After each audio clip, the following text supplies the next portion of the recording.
Last we left our heroes, you boarded the Iron Dreadnought, your surprise transport to Hell, and met once more with the enigmatic Captain Gambino and his Witch Queen Syrah.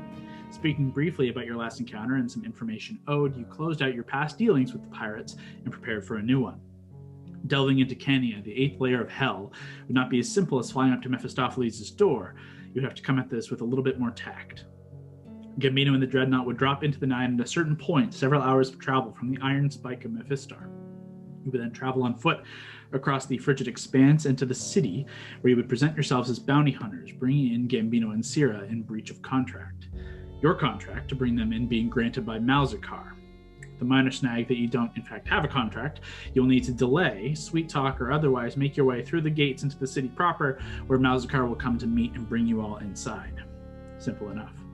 As your adventure set off, it went nearly without a hitch. A brief encounter with some insectoid devils of this plane, in which you wisely stealthed up and took them out cleanly.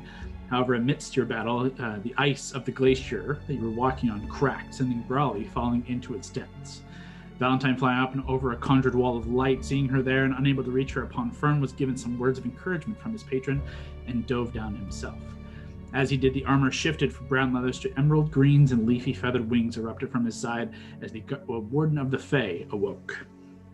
Battle aside, and a few more hours of travel in the bitterly impossible cold, Gord and Valentine found themselves exhausted by the elements.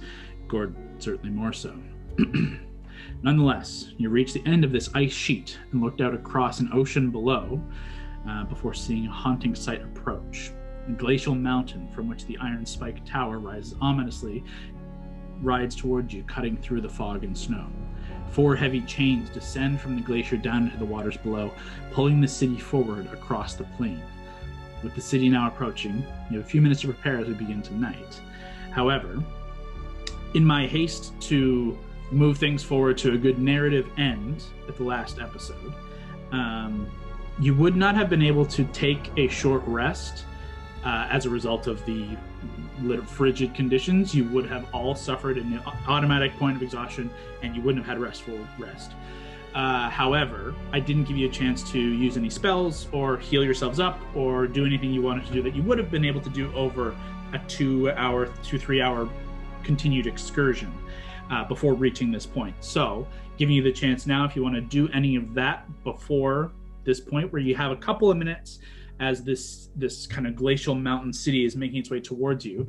Gambino did say, you've got a couple minutes. Now is the time to do your preparations for whatever you're going to present yourselves as bounty hunters and any other things that you want to try and get yourselves ready before crossing the chains to the city. So using this time now is kind of retroactive for the last 2 hours. If there's anything now, let's go through it. Who got hit real hard? Like, Hondo, aren't you pretty low? Do you still have your health up there? I am at 28 health. Oof, buddy. That's not good. Brawley, were you hit hard?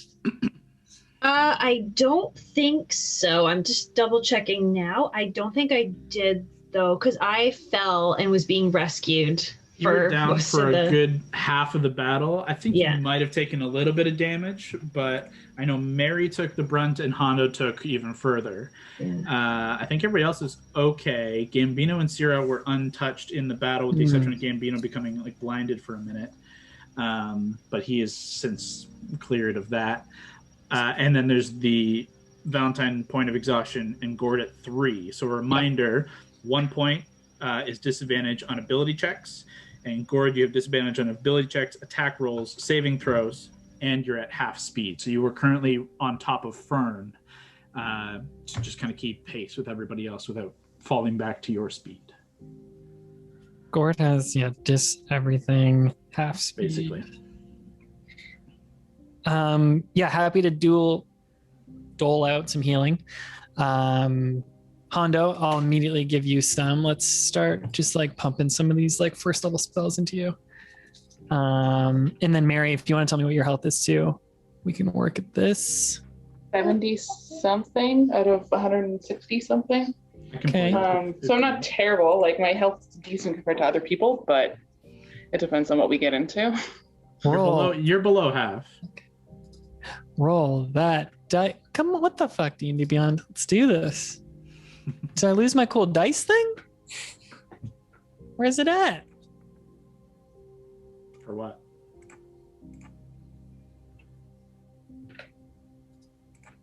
Oh no, where are you at, dice thing? Oh my god, that would be tragic because it makes things so It's much. so Oh no, where great. is it? Fuck. They like Bottom left. no, I don't got No. it Looks easy. like a No. little. I have Do it we on have to sign mine. in some other way? Profile. I'm signed in. Try and refresh. Me too. Working on the app. I have it on my side. Your campaign. What the fuck? Are you on a browser? Yeah. Oh, I got it back. What'd you okay, do? so go to Scotty Wildcards. Don't Go tell to them my campaigns. secret account. It's capital. Then go to Vesaria. Do your campaign. Got Se it. puede. Got it. Go to your name. That's me. View. Yeah, that was the tutorial for anyone. That was a real life tutorial. Keeping in mind also, like you can go to your spells and roll the dice by clicking on that there. That's what I was trying to do. Oh, you didn't Google have the Roll20. individual die? Yeah, Thanks for D&D Beyond for sponsoring this episode and all of your fun. it's not official yet. We're still in talks. Okay, Hondo, first health into you, 12. You need to Sweet. you. Yeah, baby. Next health into you, 14. Wicked.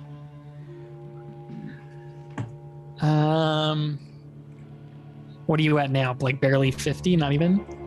54. Fuck. Yeah, let's keep it going.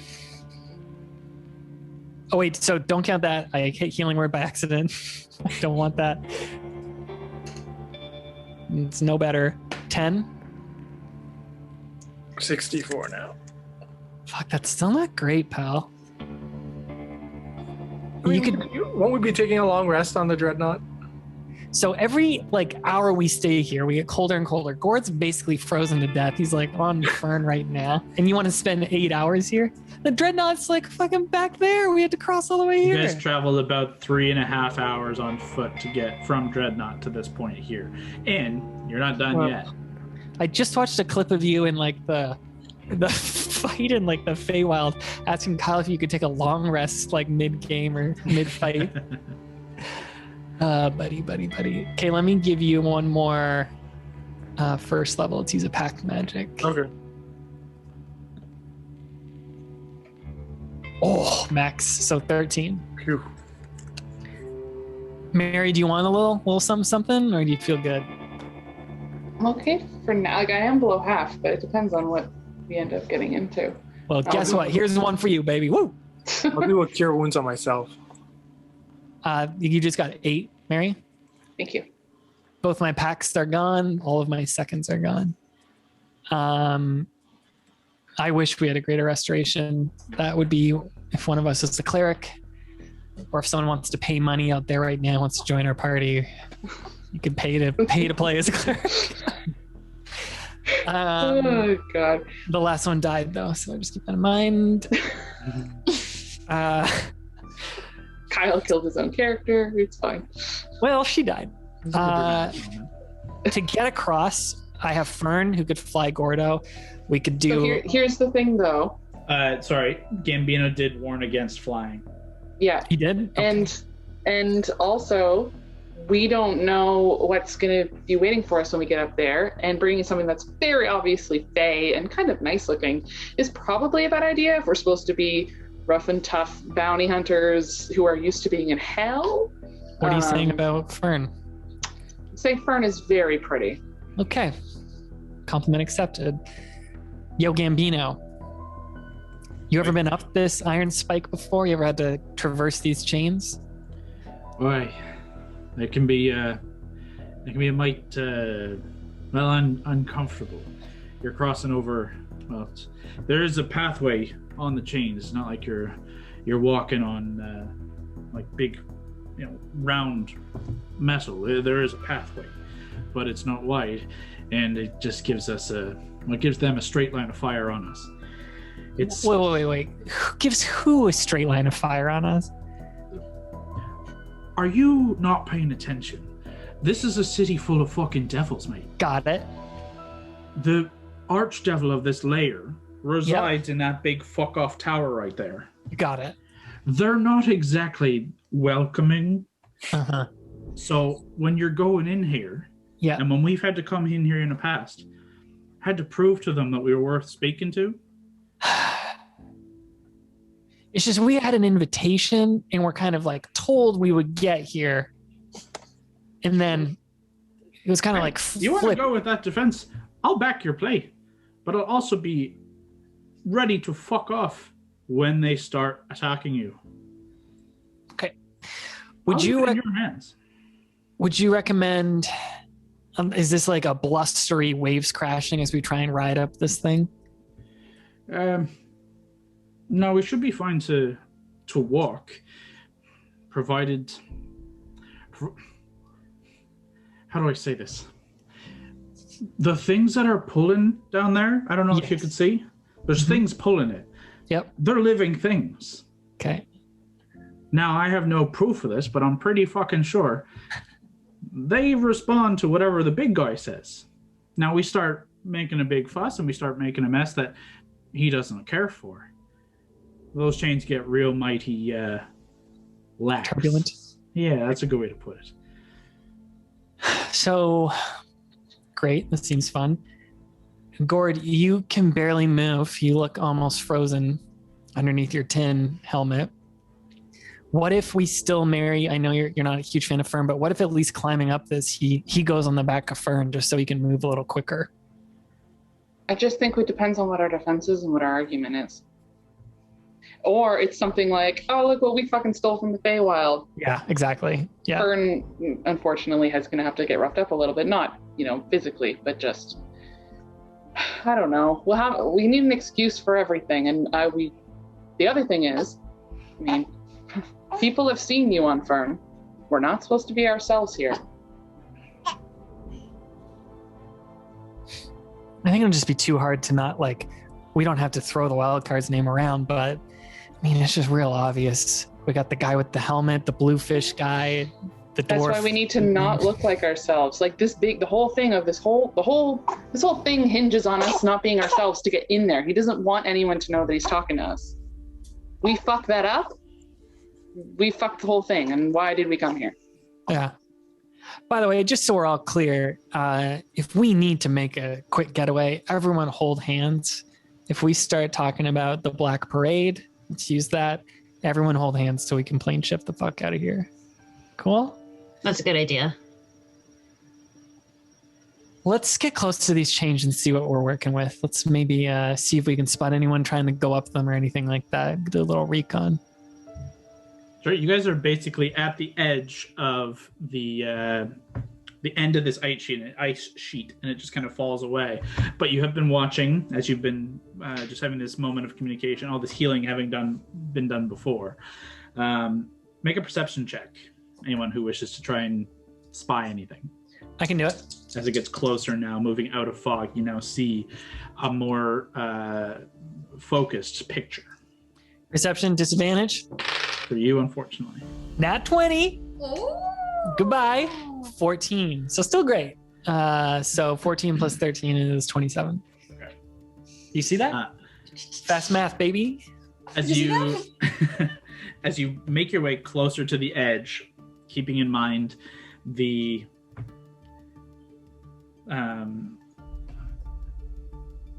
storyline that you guys are trying to put forth here, you look out across and you do see that the chains are tethered to something within the water. You can't quite make out exactly what. It's very far down. You just see it shifting through the water, and every so often the chain is more or less tense and drawing the island, this glacial mountain, forward. And for the most part it's tense, but you do see it lax every now and again, just a fraction. You can see the chain kind of give a little give before tensing again and continuing its pull forward. And as it does get now within a couple hundred feet, your first kind of sight lines, you do see that kind of around each point where the chain connects to the base of mountainous ice, you can see there are stone and iron gates, and you can see the structures of a city and almost like a city wall begin to kind of form around where this point of connection is. and beyond you just see the tower rising, and you see flame kind of wreathing it around. It looks incredibly imposing, and with that level of a roll, you can see more of those insect-like figures.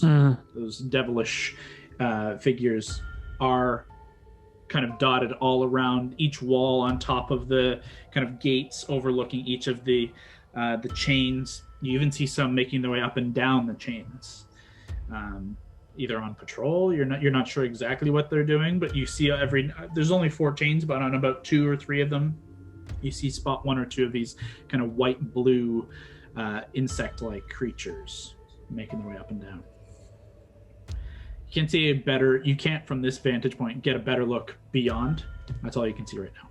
Does it look like there's ways up the chain? Like you mentioned walls and stuff. Does there look like there's places we could hide? Like if we could work our way up, try and hide past a patrol?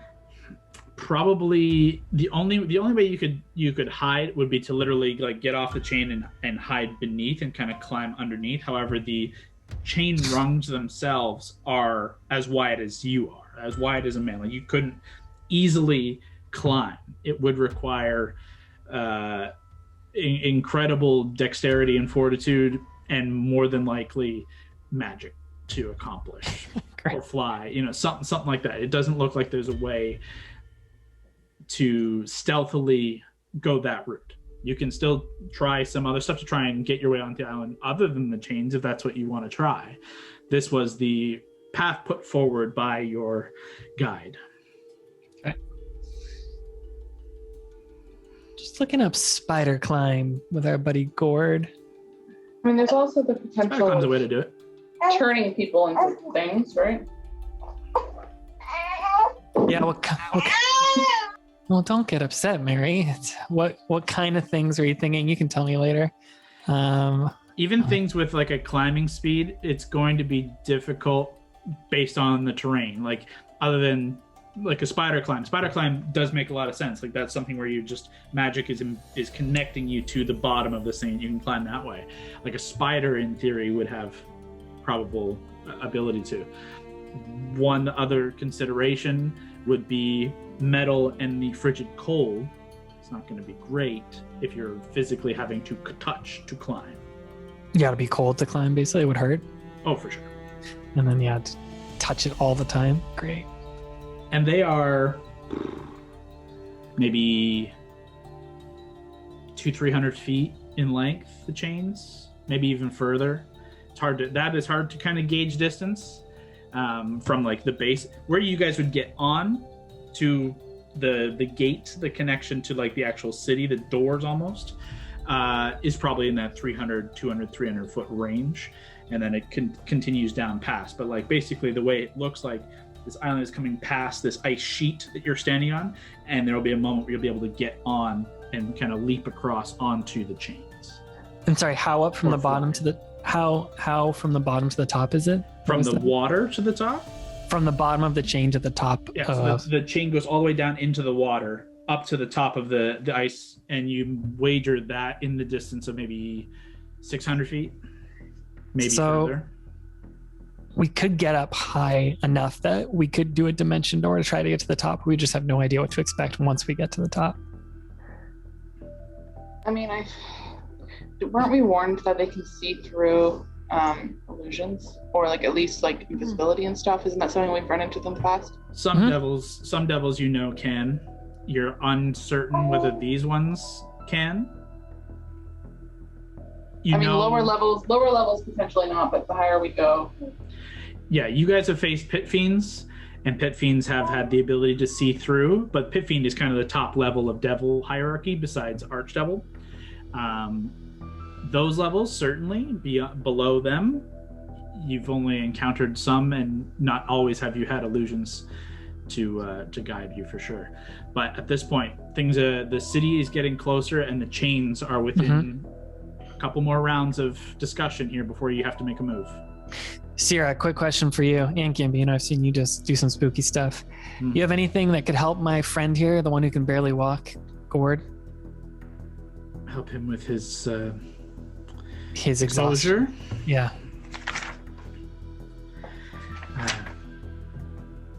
In truth, we're skilled at putting things down, not building them back up.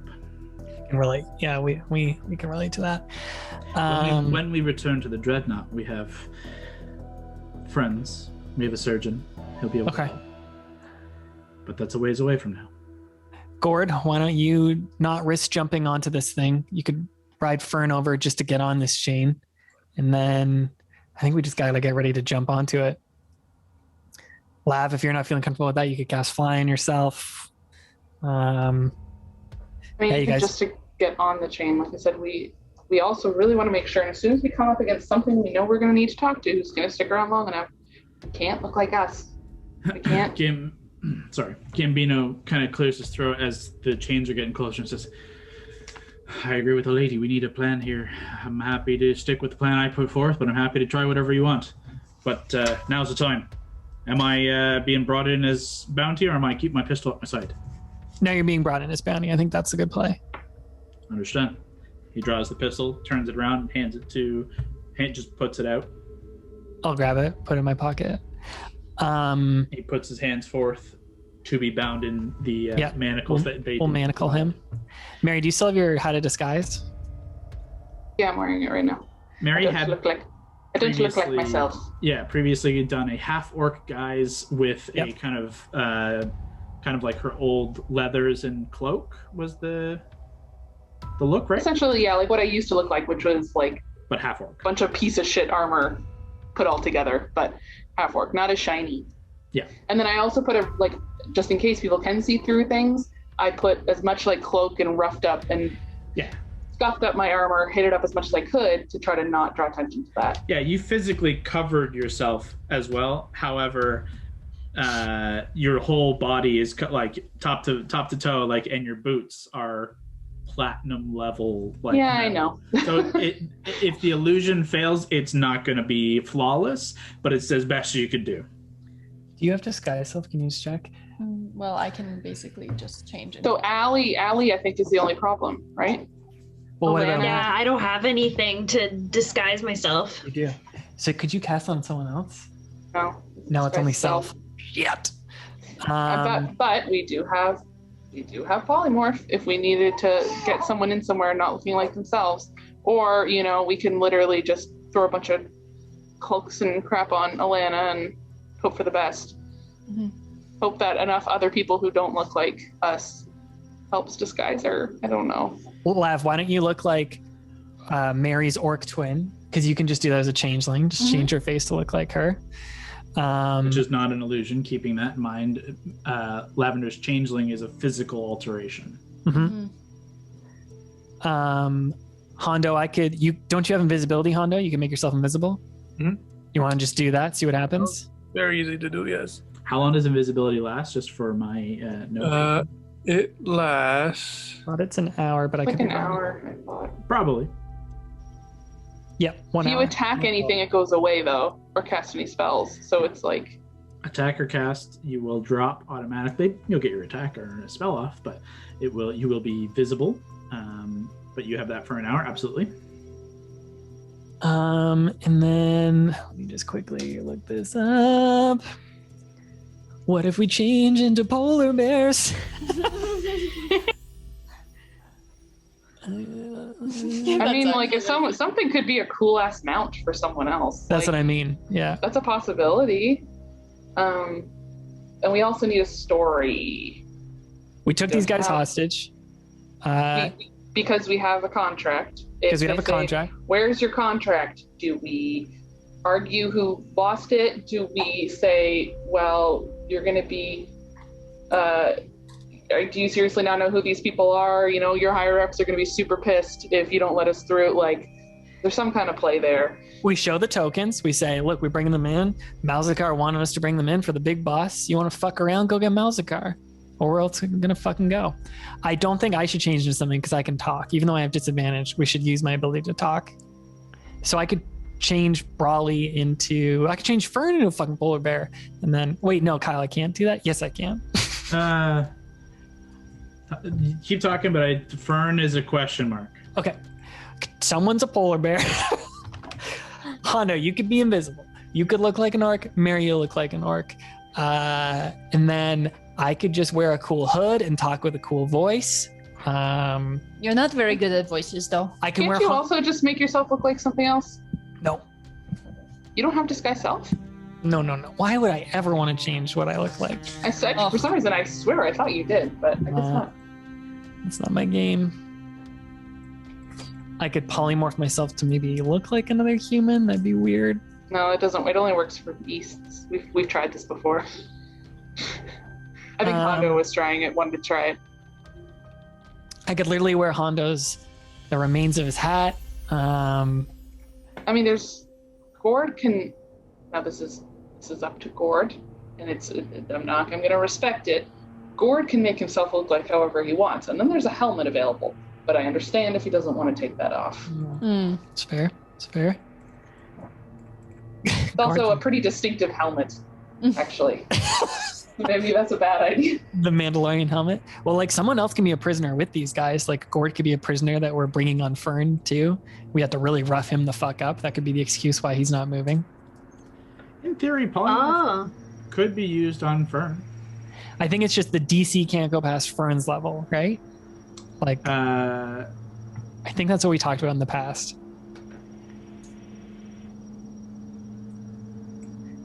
Yeah. Yeah, but that wouldn't change anything. Like if you're doing polybar, you just couldn't turn them into a T-Rex or anything. Exactly. Yeah. Exactly. So do we want to do this? I change Fern into a polar bear. Brawley, you ride the polar bear along with Gord, but Gord's your like hostage. And you're a baddie. I'll be a baddie. I'll just put my hood up, and we'll just see what happens. How much does Valentine's outfit look not like a bounty hunter? I'm very curious what you're wearing, because now the Warden of the Fae is, you said it changed color, which I missed before. It's kind of like an emerald green all across. But you're also wearing the polar bear coat. Oh, that's right. So it's covering up a good portion of it. It's not great, but the polar bear coat and the acting job that's going to have to go along with it is going to be the selling point. Not all bounty hunters look like they look like Hondo. You know, some look pretty. But some might not look quite as pretty as Valentine keeps himself. It's I'm going to reach into my ostentatious pocket for bounty hunters, but I'll reach into one of my pockets to where, like, you know, potentially where all my Twinker stuff is hidden. That's definitely covered in soot, and just get like a handful of it and smush it on his face. What do you do? Ew! I just exfoliated. Yeah, well, fine. It's carbon. It's good for your face. Put in the hair through too. some of his hair. Yeah. Actually, can I have some too? Yeah. Well, here. Because I have the red hair, right? The red mane. Oh my god, hair. I do have a disguise kit. That's way too long, by the way. Yeah, okay, let's just jump like an on. hour. You've got 6 seconds left. Let's just jump onto this fucking chain. Okay. For Allie, I do the thing where you take the black and you put it under their eyes. They look so cool. Yeah. Like a football player. Dope. Confirmation as you guys are about to make the final move. Yeah. Gambino and Sierra are being brought in by who's holding Gambino, who's holding Sierra as prisoner. Mary, why don't you hold Mary and Lav? That way I can talk. Is that cool? Yeah. Because Hondo, you're invisible. Gord, are you looking like yourself, or are you looking like something else? Gord is technically a hostage if he stays with. That was my other question. Was Gord was being brought in as hostage, so Gord is alongside as prisoner with Gambino and Sierra. Or you said you're going to put him on Fern because like he might have a hard time. The polar bear. Oh yeah, are you okay with that, bro? Sure. Let's do it. So, sorry, is Gord being brought in as prisoner, or is he just riding? I mean, it could be as prisoner, but we can say he's fucked up so much that his lazy ass couldn't walk. So, blah, blah, Val, you are casting polymorph. Can I just add a game question? Does it look like we have to make a very dramatic leap onto these chains? In which case I would wait so Fern could fly over with Gord, or is it like we just step onto it? There's a jump involved. So like I think I'd rather Fern wait until we get onto it and then. But you're going to polymorph him. Yes, as soon as we get on. Then there's no check required for Fern and Gord, as Fern is just going to fly over and land. Perfect. Gambino and Sierra look like themselves and are being brought in by Mary and Lavender, who have been disguised and changelinged into half-orc bounty hunters. Yep. Alana is going to be kind of guiding the polar bear and Gord prisoner, still looking like herself, sooted up and covered with like a cloak, just trying to hide who you are a bit. Yeah. Okay, Alana. Yeah, I'll blacken my hair so I don't look like a red mane. Okay, and I'm going Hondo to make is invisible. I'm going to make a point, Kyle, of like both in real life and the illusion. I'll just have a big cloak still pulled over to try to darken my face as much as I can. Yeah. But like, yeah. Polar bear, prisoner, and Val is going with just a little bit of soot and his charisma. Yes. Deal. Okay. Can I do this quickly? Possibly. I was gonna try and cut myself on my face. I was just gonna do that. Or Maybe I just look at your eyes and I just like nod at you to do it quickly. Like, you really need a scar. You suffer 1 point of damage. Okay. As you provide a solid wound that you try and just kind of mop up some of the blood, as it does seep out. Face wounds do bleed. Yeah. It hurts. It stings, and the cold wind stings even further. But I'll do it in like your eyebrow, so it like drips down your face, so it looks like someone like you got headbutted by a prisoner or something. I was honestly gonna say eyebrow scar, the coolest scar, so do it. Yeah, Sure. Full support. Okay, I've got everybody's plan here. Everybody has to, except for Gord and Fern, has to give me an athletics check, please. To jump? Yes, please. Okay, let's see. That's just D20. Yeah, it's just that. Ooh, I'm not good at this. 13. Okay. Oh wow! Sorry. Why was that a B? For beyond. Oh, beyond, baby! I have a -2 athletics, and I rolled a nat 20, as you can tell. Fuck, I was terrified of this roll. Sorry, Kyle, you tell us when to call him out. Go ahead, just shout him out. Go shout Okay. him. I got with a disadvantage, I got 20. I rolled an 18 and a 17, so Okay, wow. fuck, that's great. And yeah, Allie, Lab Mary? got 20. Bradley, what'd you got? I rolled a 9, but my athletics is 10, so I have 19. Thank goodness. I rolled the same as Hondo, got a 13. I rolled Just straight 13? 17s on both of my characters, so they're good. Well, it was like a 5 plus. Stuff. Scary. Uh, Little beard hair. yeah, get it out of my mouth. That is enough. It's not an incredible jump, though. As you all land, Mary and Hondo, you both feel the chain beneath kind of give out beneath you as you kind of fall in between. There is a pathway, and it's more or less just a flat metal like plates that are stacked as stairs, and where you slip, it just kind of crumbles in and kind of slips in between. Your leg gets caught in between, you slip and fall, but you do manage to make your way across safely without falling through, slipping off, and falling down several hundred feet below. The rest of you land a little bit more gracefully. As you begin the climb up, what is the marching order here? I can go first. I'll go second. And Hondo, have you are cast technically- invisibility? Yeah, invisible when you cast. So I cast. there will be a gap where Hondo is, just keeping that in mind. I'll go next to Is it- Mary wherever she goes, because we'll be matching. It's Yeah. about it's maybe about 10 feet across. It wouldn't be comfortable to really be walking side by side, so this will be a single file, and wherever the polar bear sits takes up the whole space, so there will be no easy way to get past them. Why don't we have Polar Bear go last? Okay, I would say if Allie's like leading the polar bear, that might make sense, and they're in the back anyway. okay, so Valentine, Hondo, sorry. Who was after Hondo?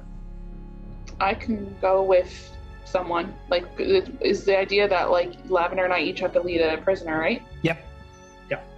I'll go with Gambino. Okay, Mary with Gambino. Sierra I'm gonna fucking quickly- Sierra hates me so. Mary, I'm going to quickly give you Gambino's gun. Okay. Maybe I'll just like tuck it in the back of your like pant, just so if he needs it, he can grab it, and just point that out to Gambino. That's a good idea. Gambino gives you a little wink and a nod. And Kyle, I just cast Polymorph on Fern now. Okay. Keeping in mind that Valentine and Hondo are currently concentrating on spells. Yep, down a fourth. After Mary and Gambino, Lav with Sierra. Mm-hmm. And taking up the rear, alley ahead, leading Polar Bear and Gord. Mm-hmm. Deal. Okay. The brief Wow. moment between the jump and the land, and there's a tense moment as you all land, and there's a clatter of metal as your armor connects with the plate of the this kind of pathway before you. And you all kind of take your positions, steel yourselves, and begin the climb. Mary, you were going to say something? I will put in chat, don't worry. Okay. You make your way forward in this kind of grouping, the kind of nerves beginning to climb in your stomach as the wind picks up beneath, and you can just feel wind rush up the side of the glacier mountain, this expanse that you just crossed, and just bluster past all of you. You feel the shake of the chain beneath you, and it's not vast, you're not being thrown, but it's not particularly sturdy ground. You continue forward as the ice wall and the city and the gate begins to kind of rise before you. You can see as you get closer and closer, step after step, a collection of towers you now see are surrounding the main spire. You can see the main spire kind of set back beyond these gates that Valentine had spied before. And from this main spire where fire is kind of wreathing around, you see other towers are kind of chained to this main spike, kind of gently drifting in space, being pulled along by the iron spike like snakes to Medusa's head. As you continue to climb up the chain, huffing and puffing, the cold air burns your lungs. You begin to see other smaller structures around the base through what seems like an open gate into a city beyond the where the chain connects to the iceberg mountain. You see some simple square and dome buildings heavily coated in ice and snow, and what seems like a central square just beyond where the massive chains would connect. And you can see, all of you now see, a collection of these blue and white armored bug-like devils in the city square, all along top of the walls. And at this point, about 60 feet ahead of you, you see a couple making their way down the chain towards you. Beyond them, you do see a massive bonfire burning with white hot flame fringed with blue, and you now begin to hear shrieks and howls carried alongside the icy wind. The smell of burning flesh and hair accompanies the sound. Massive steam vents at regular intervals burst across the surface, and you just massive plumes of steam in the frigid air. And from a distance, you can just see a group of humanoid figures being amassed and dragged along by chains by a massive-looking pit fiend, as other devils kind of scatter and make their way around. You make your way within about 100 feet of the first gate, but 60 feet ahead of you or so, maybe 50, you see two of these insect-like creatures making their way closer and closer.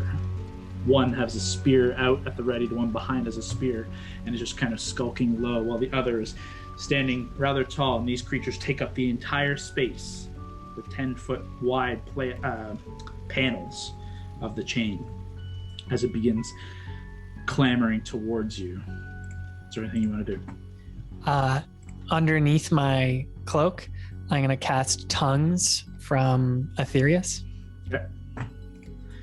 A smart move. I need that. There we go. This creature, as you kind of close the distance between the two of you, you watch as its spear in front just kind of smashes against either side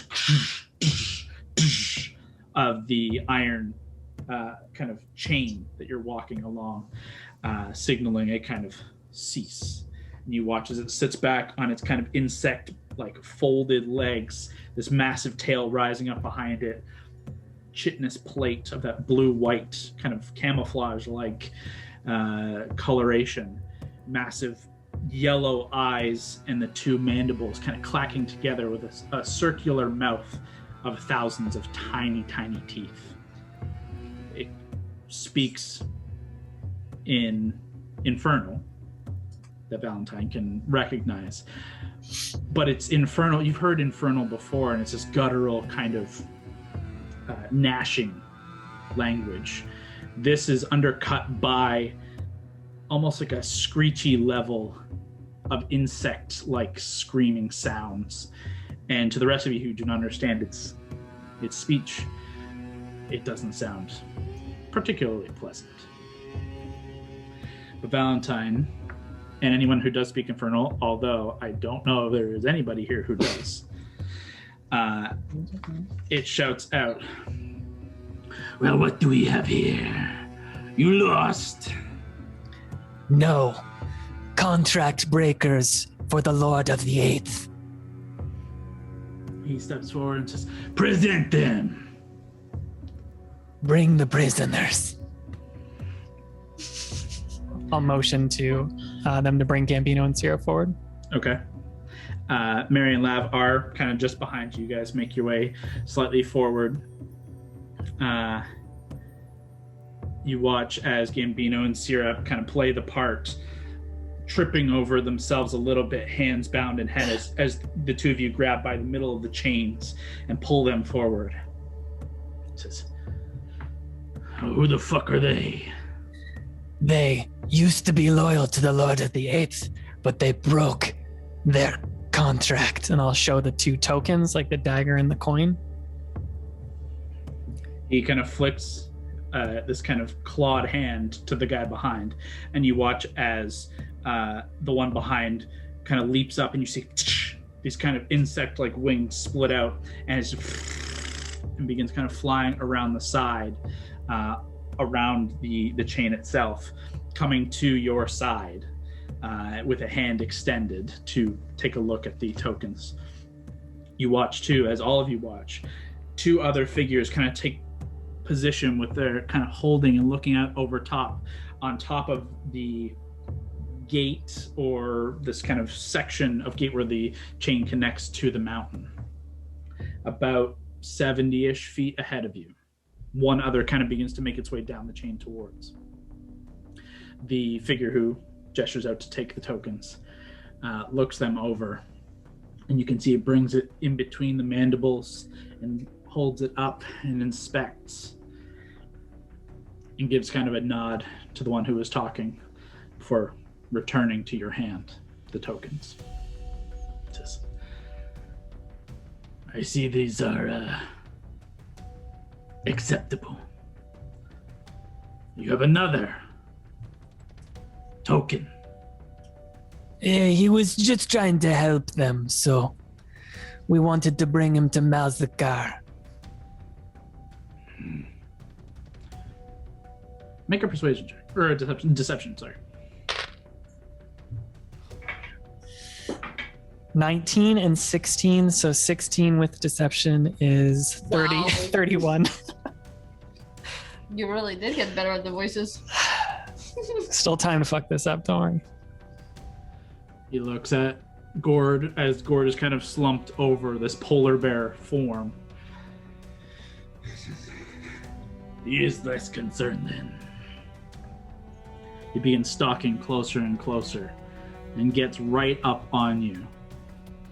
Standing 12 feet tall at full height, but he bends down with his head to yours, and it's just massive.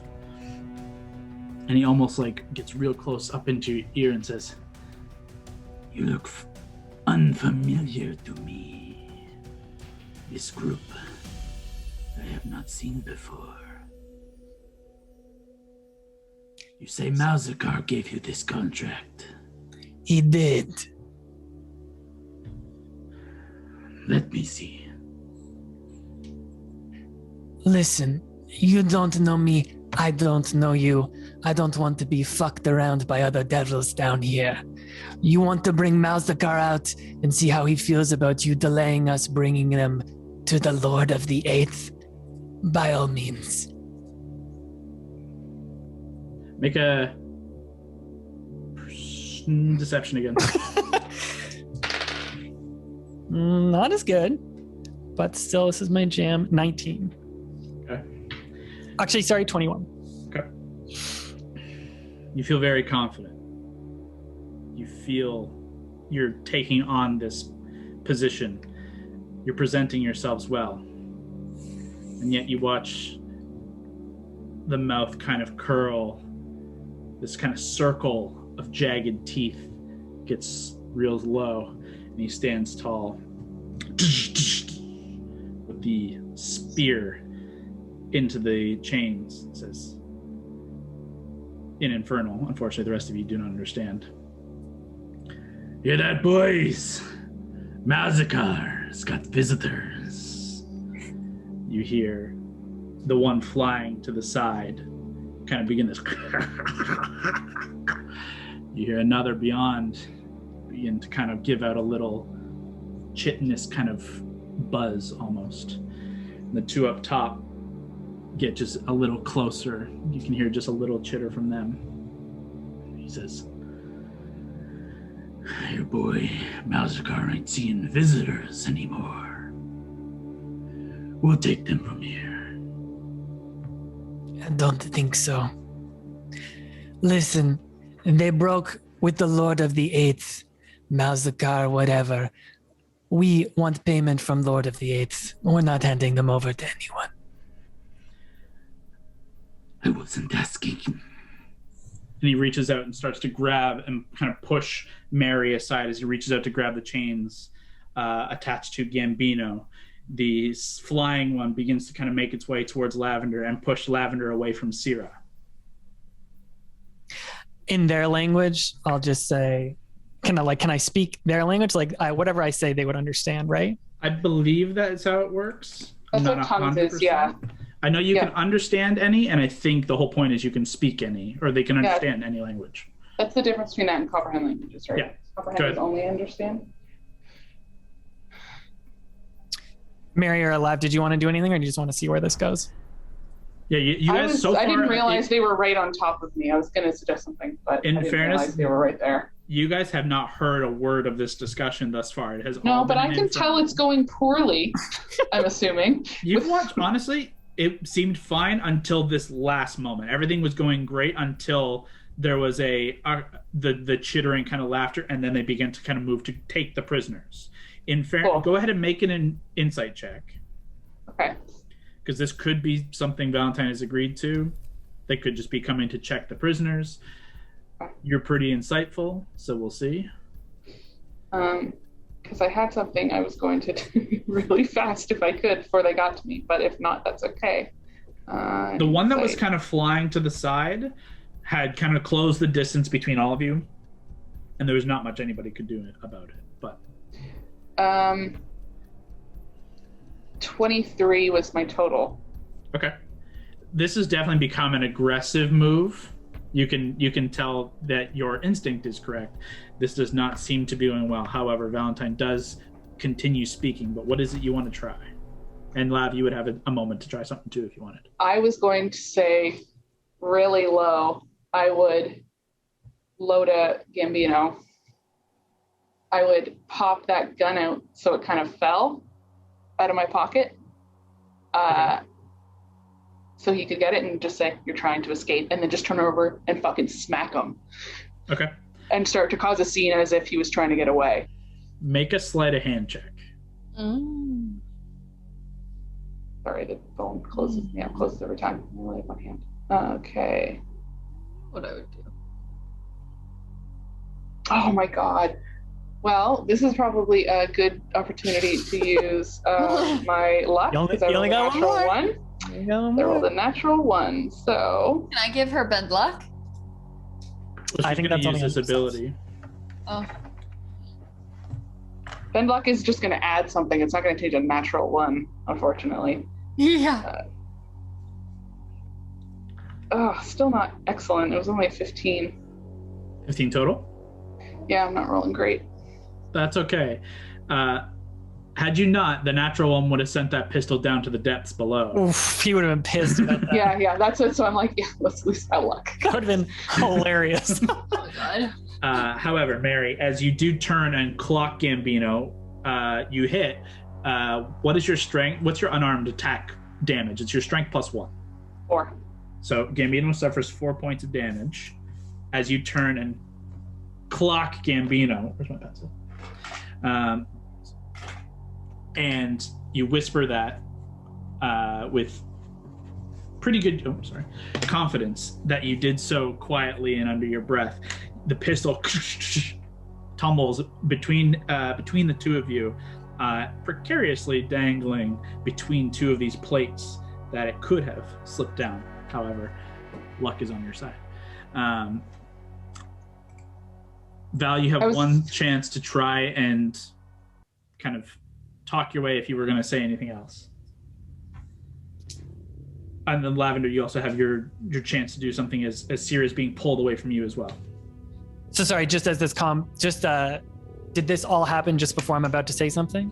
Yeah, whatever Lavender does and Mary and Gambino has already happened, but I thought you were about to say something before this began. Yeah. So I was going to give you the chance to try and say something, but we'll see. Depending on what Lavender does, you may not get that chance. Oh no. Do you want me to go before she does? No, I was trying to cause a scene, so we'll see. Mary and Lavender We'll see if anything happens after that. to their prisoners being taken from them before you have your chance to speak, because the almost happening in conjunction with the last moments of conversation between you and this main ice devil. Lavender, what are you doing? You don't have to do anything. I was just giving you the opportunity to. Yeah, I was like, do I really want to pull a Hondo, or do I want to just kind of shove them? Or you don't have to do anything. You don't have to. I was just giving you the opportunity as someone was being pulled from you. I mean, they did kind of pull me or shove me, and I didn't like that, so I just immediate reaction kind of pushed back, being annoyed. Okay, But go it's ahead and make spell. just a straight strength check. I wonder if you hit that, what it does. There? Yeah. 11. You push back and try and maintain control on Sierra, but the ice devil that is kind of flying beside you just backhands you hard. You suffer 6 points of damage as he straight up, this heavy armored fist, just crack, and he pulls Sierra up and away, dangling by her chains. Val, last chance. How many people are around me? Just how many of these little baddies can I see? Enemies.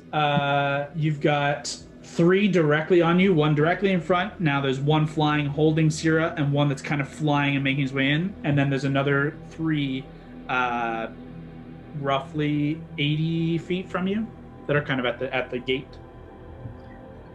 So I will say this. I don't think you understood me.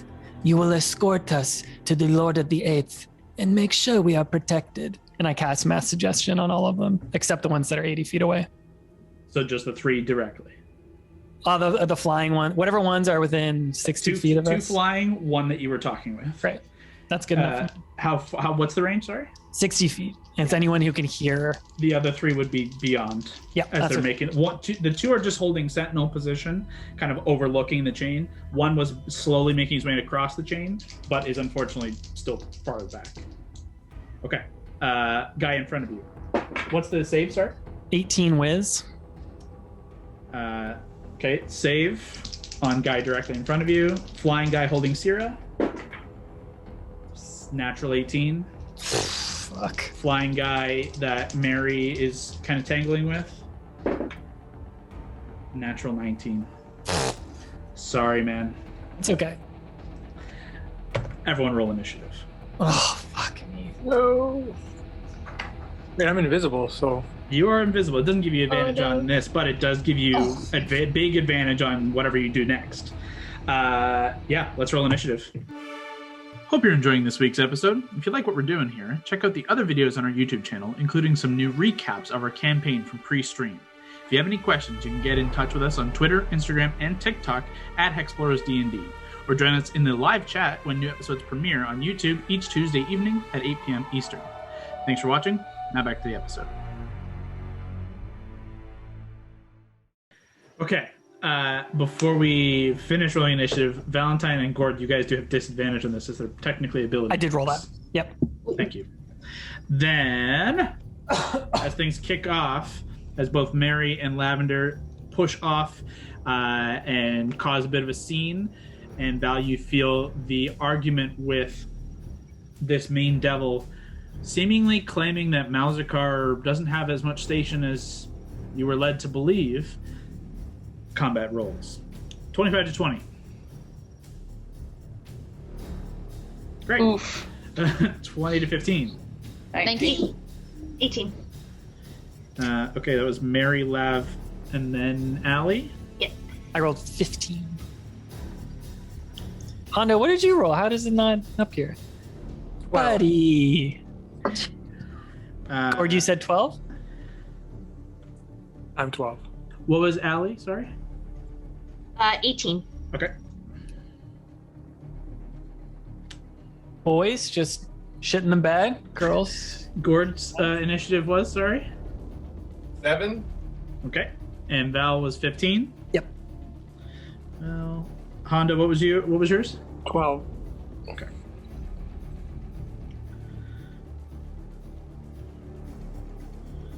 Oof, Gord, that was rough, huh? Well, he can barely move. Alrighty. Actually, I'll show you the battle map. I suppose that would be fair, wouldn't it? Let's switch over. So, Oh my god, look at this shit. Whoa! you guys are You know. unfortunately not quite as far up as you may have liked, though I believe this is as close as you can get there. So, bit of a cluster as things kick off. Oh, I have horrible music playing. Get out of here. Obviously, these are the two flying devils. This is the devil that you were speaking with Valentine. So Valentine's there.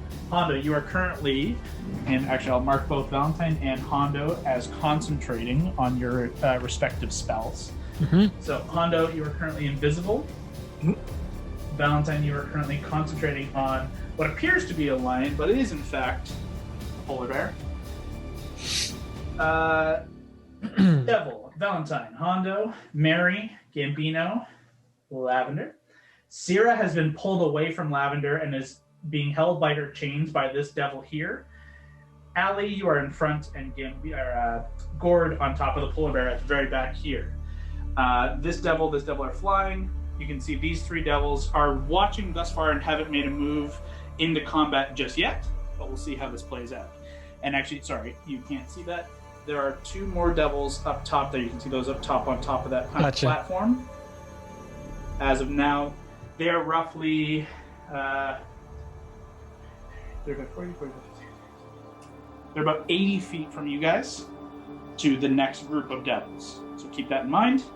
As we kick off with Gambino, actually. Gambino? Rolling super high. Mary, you clock him, but using that momentum from your punch, he drops to the ground and grabs his pistol, spins around chained, but hands are relatively free enough to use a pistol, and fires up at this devil right here.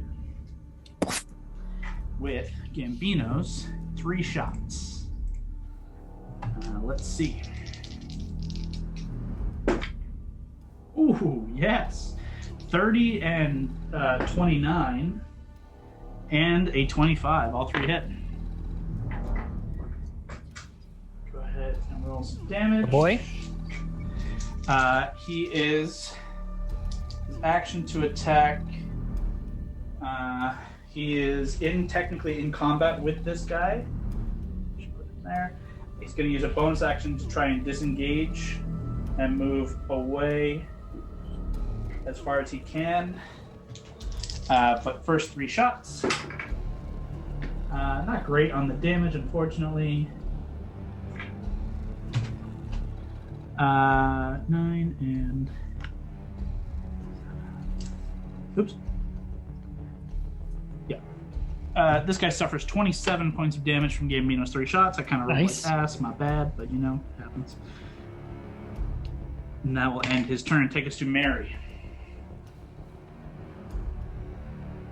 That actually works out fucking perfectly, him going first. Considering the plan was to make it look like he's trying to escape and I'm reacting. Yep. I will... Okay, so the guy beside me, Yep. do these guys have weapons? Yeah, so this guy beside you, actually, this guy doesn't seem to be holding a weapon. He seems to be, like, kind of, despite the miniatures, I don't have Ice Devil miniatures, he's not actually holding a weapon. He just has claws at the ready, and these big kind of insect-like wings are kicked out on either side, and his tail is kind of switching around, and obviously the mandibles and bite attack. Like, it looks like he's going in for more physical attacks, no weapons. The only weapon you see is this guy holding this large spear that you saw some of the other Ice Devils wielding before. This kind of ice frosted spear. I was really hoping to make them drop something into the vast unknown, but that's fine. Yeah.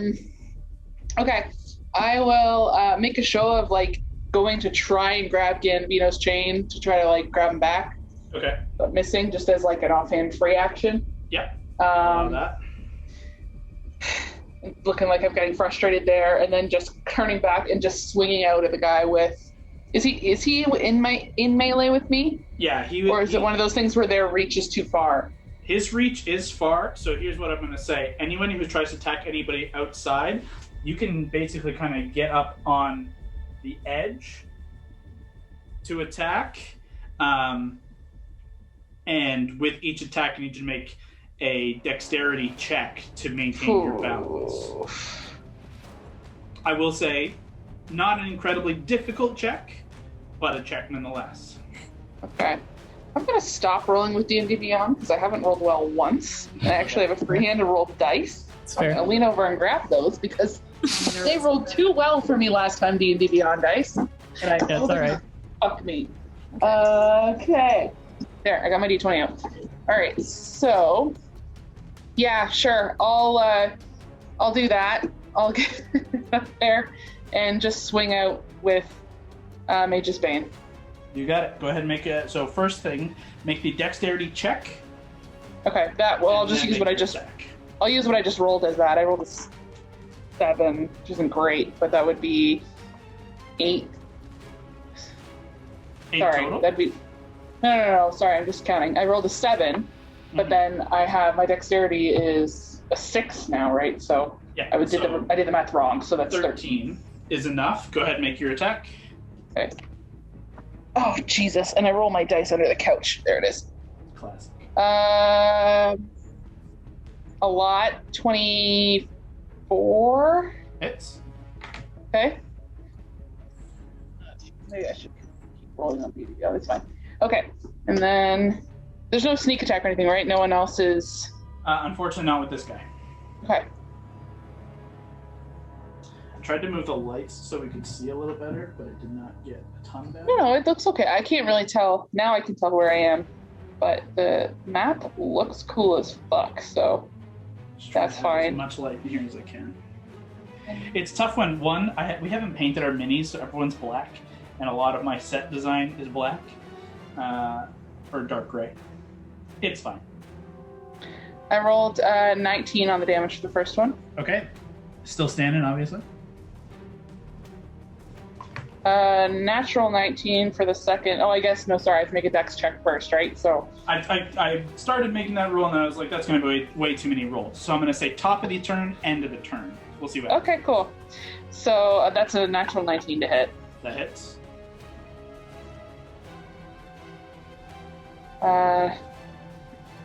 17 damage on the second one. Okay. Lavender, you're on deck here. And then the last attack, natural 15, so that's probably going to hit. Yep. Okay. And I'm going to make this one, it's probably not going to do anything, but it's more for show. I'm going to make it a menacing attack. Ooh, okay. So I'm just going to look fucking pissed. And swing out.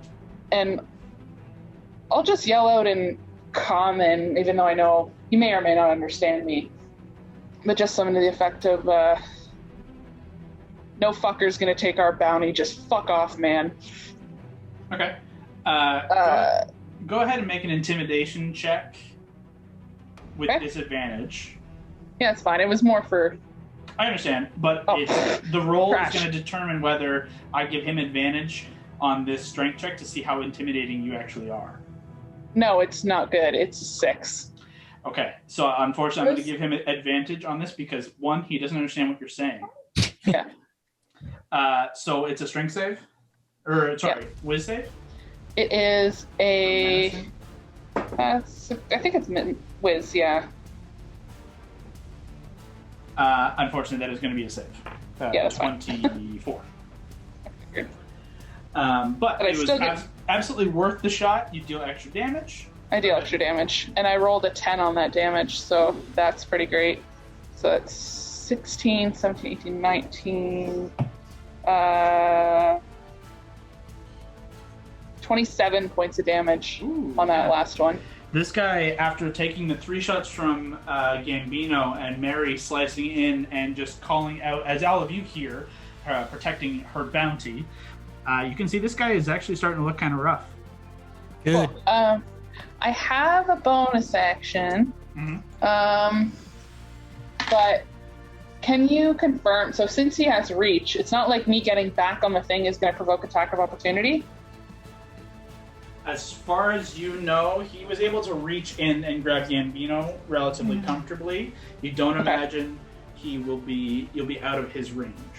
Okay, so I'll take a step back and like kind of looking again more like I'm trying to just see where Gambino is, but using that like on a swivel, I'm going to use my bonus action instead to use Eye for Detail.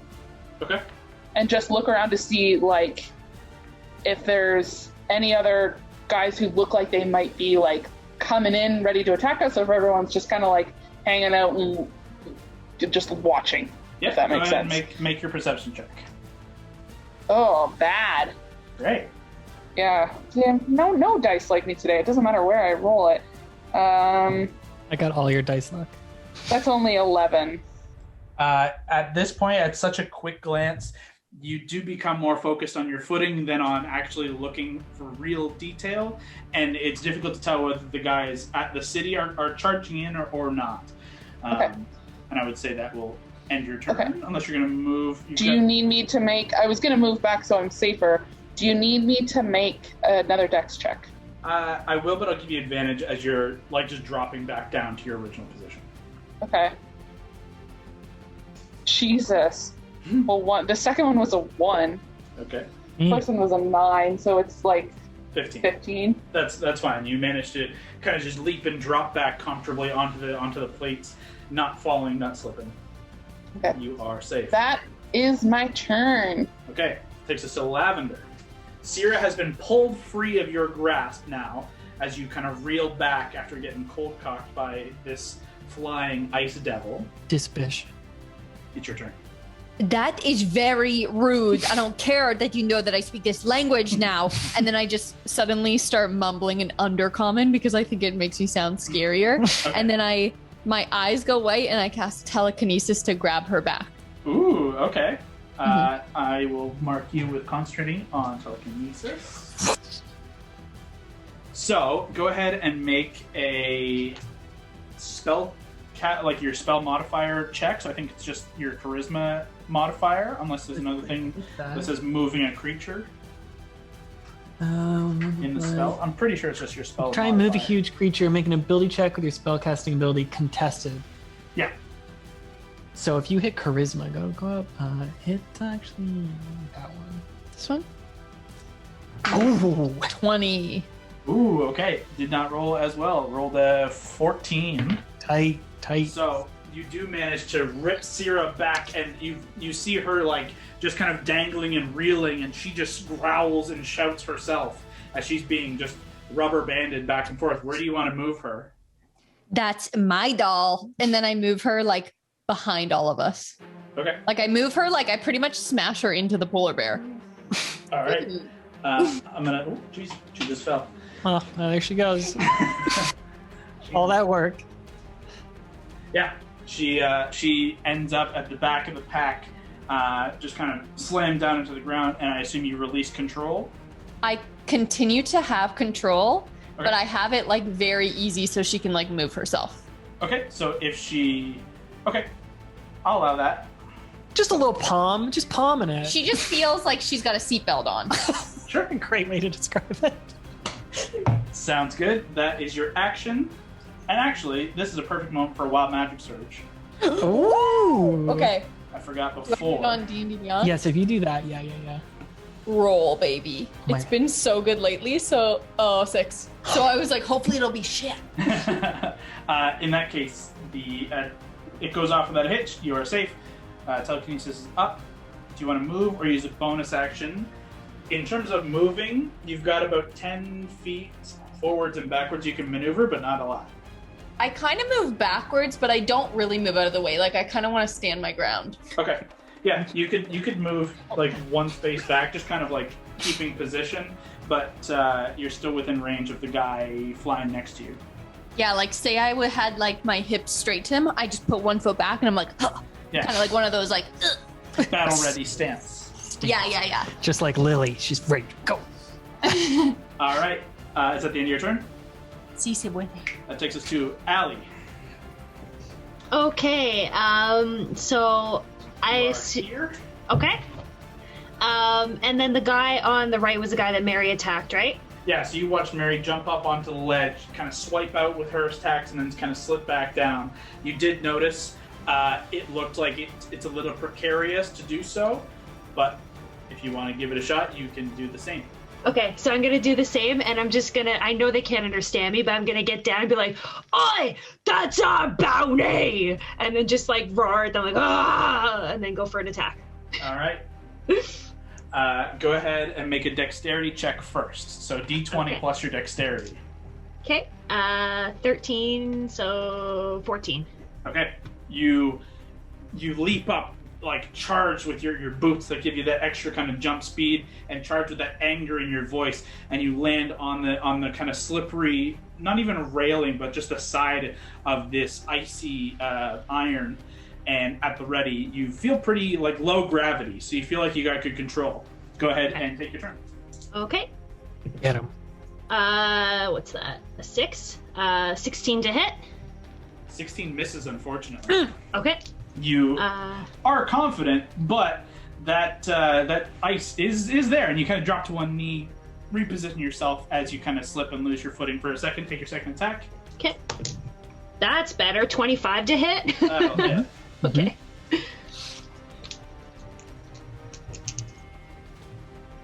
Let's go in.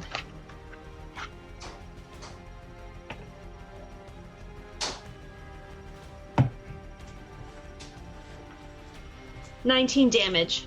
Okay, great. Yeah, this guy is looking pretty beat up pretty fast. Are you going to stay on the side? I have you kind of on the ground, but are you going to try and stay up? Yeah, I'll stay there, and I will mark him as well. You got it. I'll mark Just to you. kind of give him that don't mess with us kind of thing. At the end of your turn, go ahead and make another dexterity check for me. Okay. This will be with your second strike. You bring your hammer down. Let's roll. 14 again. Okay. You manage to collide, and you see his kind of wings kind of flutter as he pulls back a little bit before maintaining his space, and you maintain composure. Awesome. All right. That is your action. Did you use your bonus action to rage? Were you holding that? No, I haven't raged yet. Okay. Then Marking is a bonus action, right? Right. Then that is the end of your turn, I believe. Yep. Perfect. That takes us to the devil's turns. Mary and Alana, you have this guy directly in front of you. He is going to use his attacks against you. Mine would be at disadvantage then. That's what Allie's marking does. Oh, I see. Okay. I'm just deciding what to do with this fella. Val is going to get attacked too, so let me do these two first. So, Val, the guy directly in front of you says, "You should have hedged your bets on a different devil, friend." And he goes for 3 attacks against you, one of which with his ice spear. I'm probably gonna shield this. Just let me get that shit ready. Okay. First strike with the shield, or with the spear, is an 18. That's a miss. Okay. Second with the bite, not great. Only a 14. Nope. And final one with the tail. Jeez, wow, 13. No shield. Not great rolls on my I just side. am like a boss, you just kind of sidestep as this guy, not with the ice spear, is going to go bite, claw at Allie, and tail at Mary. So, bite and claw. Jeez, wow, bad rolls. 17 and 13. Against Allie. Yeah, mine's 16, so Okay, that so the one hits. bite is going to hit you, and against Mary at disadvantage. That's only a 16. Yes. The disadvantage saved you from a natural 19, so worth it. that's good. That's good. With the claws, however, Elena, you do suffer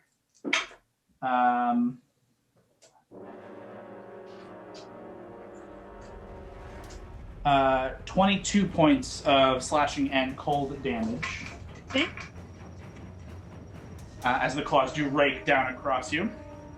And this guy on the far side is going to kind of come in close here. And he's going to go for...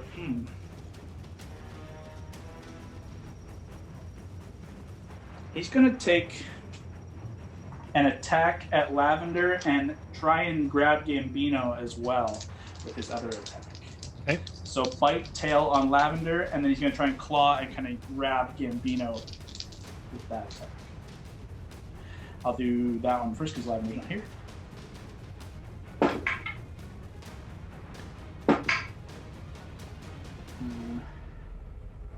Can I try and cut, depending on how this go, cutting words that guy's try and grab of Gambino? You can, yeah. I'll be like, don't fucking. Did you shield? No, I didn't. Oh. Don't fucking touch him, bug boy. Go ahead and roll your cutting words. It's a D10 now, right? Thanks. Okay. I took one out for a reason. 10, minus 10. Wow, it was a 26, brought down to a 16, which lowers the armor class. Hi. That's He awesome. slams the claw, but like looks off at you, and Gambino is able to kind of get lower than he already is, dodge the claw, and avoid being grabbed. The other 2 attacks, though, do go for Lav. Yep. Those are going to both be 19s. Yeah, I don't think she can do anything like to dodge that I stuff. don't think she has shield. She'll just have to and take it, yeah. She'll have to suffer the damage, unfortunately. Can you go ahead and make a con save for me? For her. With advantage, right? That's for Jam? Does she have Warcaster? Actually, sorry, let me check. I think she just has proficiency. Yeah, you're right. So for the bite. Oh, that's not bad. Okay. 30 points of cold and piercing with the bite as it clamps down onto her shoulder hard and just tears in. So she needs to make a 15 con save. She hit a 21. Perfect. And with the tail that kind of comes in and kind of tries to sweep her legs out from under her.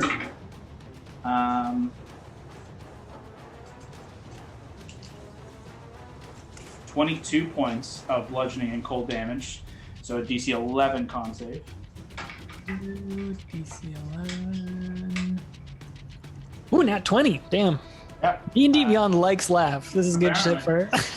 2 strikes, suffering 50 points of damage. Yeah, that's bad, though. In the barrage, but does manage to. She does manage to maintain her composure, and both of these guys are going to back away. Not outside of I suppose actually out of Mary and... Yeah, is that within 5 feet?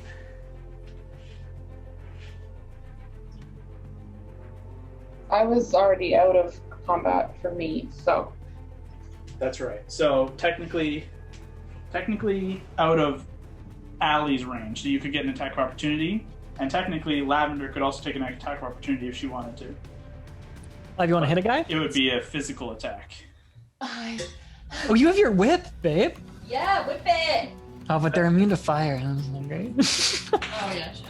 Let's try it though. Let's put on a cool Guys, show. I so badly just want to use chain lightning so bad.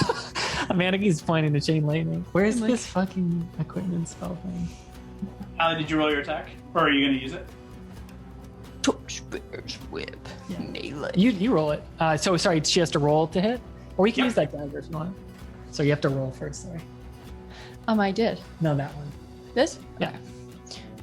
Okay. 16? With the whip?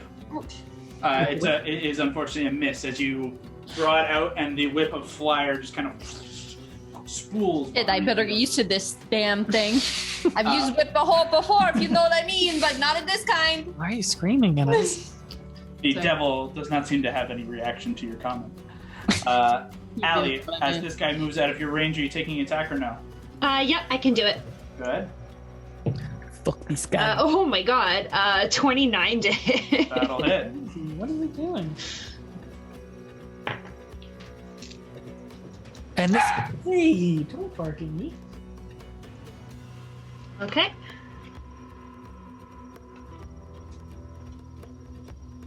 Go. 17 damage. Okay, yeah, this guy's looking hurt. Okay, that ends their turns and takes us to Valentine. It's me. I don't know why I did that. It's an Valentine. So the guy who just attacked me. Yeah, poorly, but yeah. Let me just see what I have here. I think I'll just do. What is this one? What's the save here? Nah, I'll just straight up attack the guy. I'll just attack this guy with the Therius because he's still in 5 feet of me, right? Oh, yeah, he's right in front of you. And I'll be like, "Devil, you fucked with the wrong." Fuck! I just attack you, and then I'll just go for it. Go ahead and make your attack. Can this be a booming blade one? Let's see what we got here.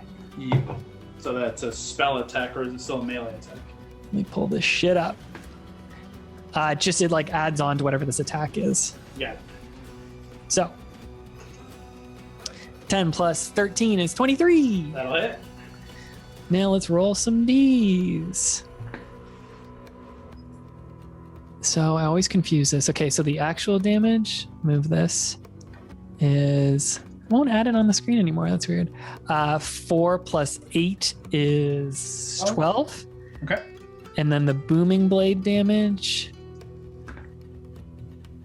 5th level does this. I think you're So 3d8. 3d8. Yeah, you're right. So let me just pull this up. 1, 2, 3, roll. Oh my god, this dice is not landing. 9, 1, so 10. Okay, so 22 points. That's that. And he is wreathed in booming energy, should he move. That's your action. Can I try and intimidate him? Yeah, I'll allow it for a bonus. Yeah, as my bonus. I'll just be like, Oh, you know what? I just thought. Sorry. Not that this changes a ton. Is tongues concentration? no, it didn't say it. Oh, sick. Yeah, it just straight up was like, this happens. Okay. I'll just like yell to all of them. You all dare defy the Lord of the Eighth's will? What's that? Make an intimidation check, but at disadvantages. Oh, 2 5s. So 5 plus 20. Okay. Oh, wait, sorry. Intimidation, that's not as good. 15. Okay. You call out, you hear your voice ring out. Thus far, you haven't seen anybody react or see anything. We'll see if that comes into play. Just plant the seed. Just You plant a did little say seed. it in their language using tongues, so there is that. At least they understood it. That is the end your turn. Yep. Takes us to Hondo. All right, I'll go You are after the currently ball. invisible, so keep that in mind. I'm gonna give him a little flash of excitement. Dick? Oh, what? Full on with whisper. Okay, to the guy that's with Valentine. Yeah. Okay. Go ahead and make your attack with advantage. 13. So first roll 13.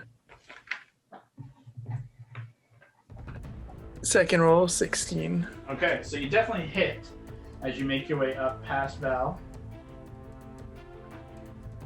Kind of squeezing beside Valentine. You get in and you strike. You definitely hit. You get sneak attack damage. Go ahead and roll your damage. So I get sneak, right? Yeah, you get your full sneak attack. You get the psychic for your for whisper. So 3d4, 5d6, I believe. Jesus Christ. 3 and 66.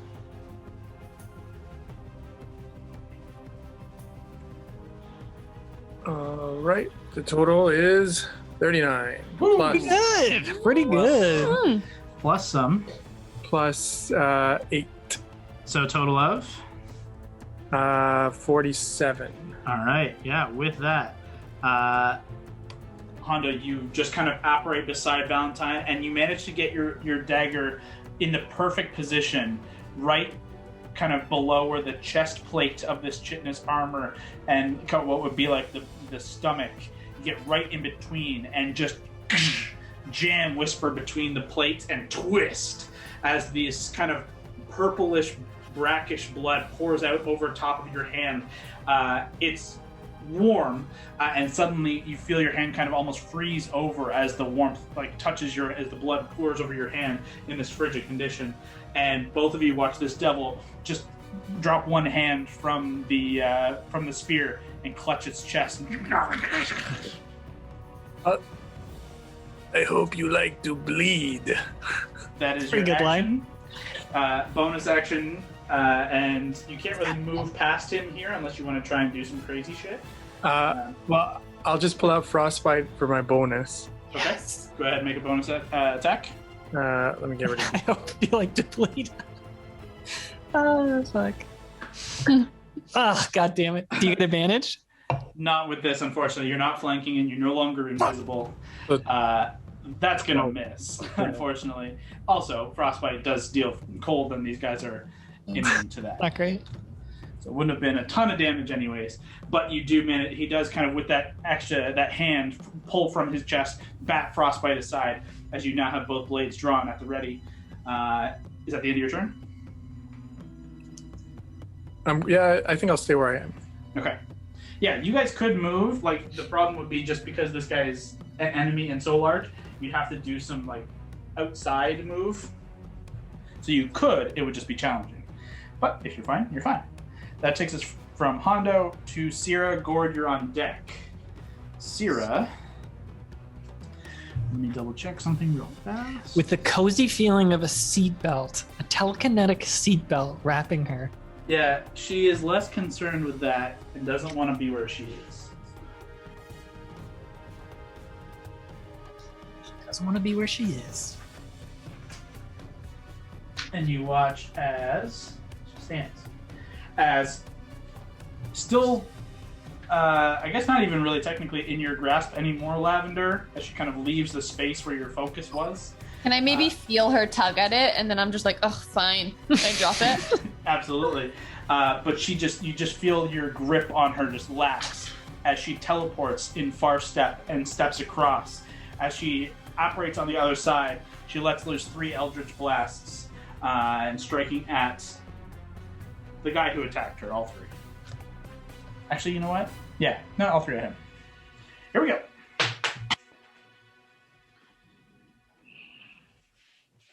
No, where'd my dice go?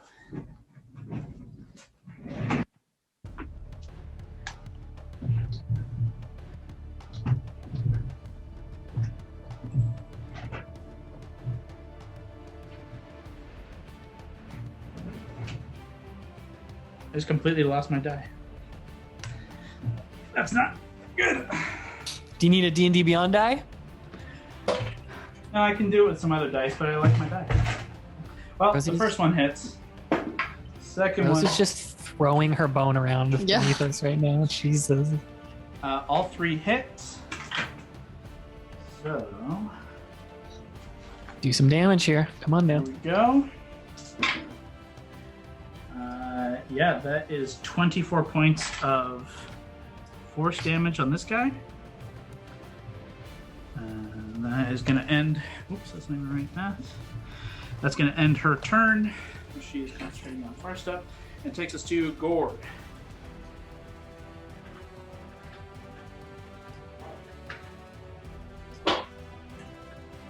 Shall cast Investiture of Flame. Ooh, okay. I will, before you do, these guys are immune to fire, and you guys knew that. Fair. It's fair. It's not for the damage, it's for the cold damage immunity. You got it.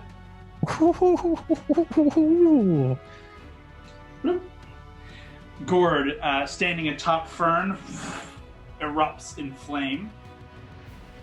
That's your action. So Gord is currently enraptured in flame, immune to cold. Do you want to move, or are you going to stay on top of Fern? I'll stay on Fern. You got it? And are you going to use a bonus action?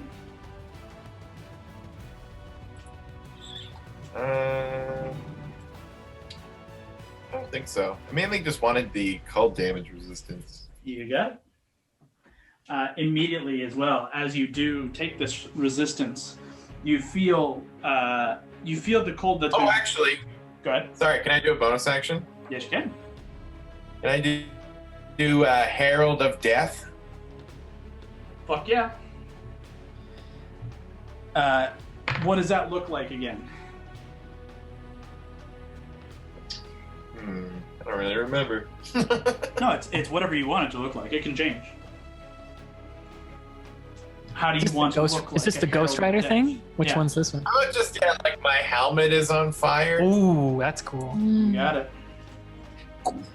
Yeah, Gord, you guys watch as on top of the back of Fern, who's now a polar bear, you see Gord ignite in flame, and almost where there was like no face to Gord's helmet, you just watch this dark, demonic face appear within the wreaths of flame, and just this massive shadow and flame effigy just pouring off of him. Gord, as you become the Herald, you feel yourself protected from the cold. You feel the fire around you. You almost hear as well in your mind this buzzing, it sounds like a small whirring, and it grows louder like a fly right in your ear. And as you ignite in flame, and as you invoke the heraldry of death, that buzzing becomes thousands of screaming voices, just a cacophony of horrid torment. You recall this flash, this moment of fear and angst from your time spent within the pits, your torturous years spent within the abyss. And you can just hear Orcus's heavy breathing right behind you. But you are currently the Herald of Death and Investiture of Flame. Is that going to end your turn?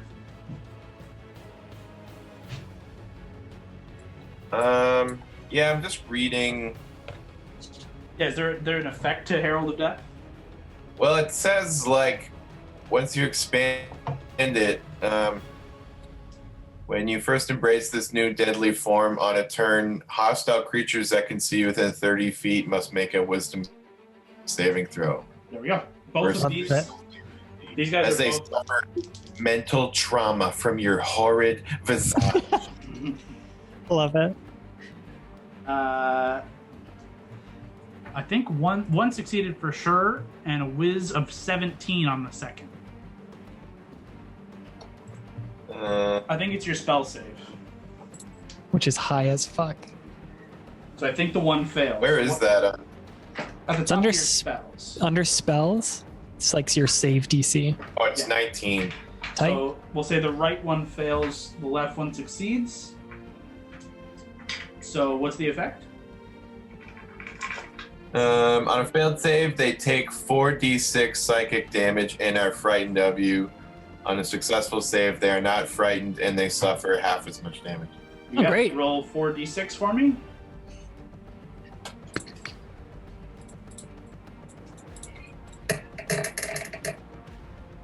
$17. Wow, that's really good. Okay, let's see. 17. Oh, not on you. 17. And this guy is frightened. That Herald of Death thing too, Brock, gets you 1d10 plus your warlock level temp hit points. Yep. And Yeah, so I rolled 15 on that, so does that mean I have 25 temp hit points? Well, you can't roll 15. It's a d10.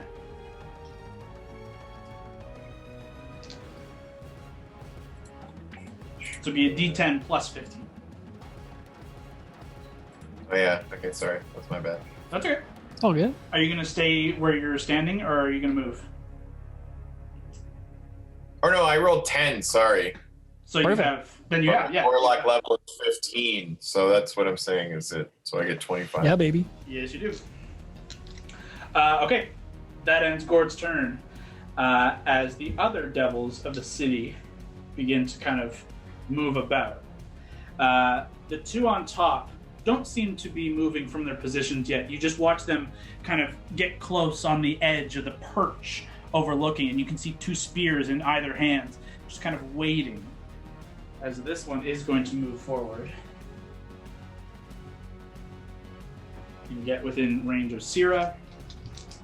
It's going to attack Syrah 3 times. Oh, man, I am rolling ass for these guys. Valeria.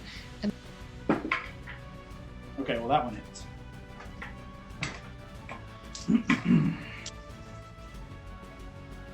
Ooh, that was a really high roll.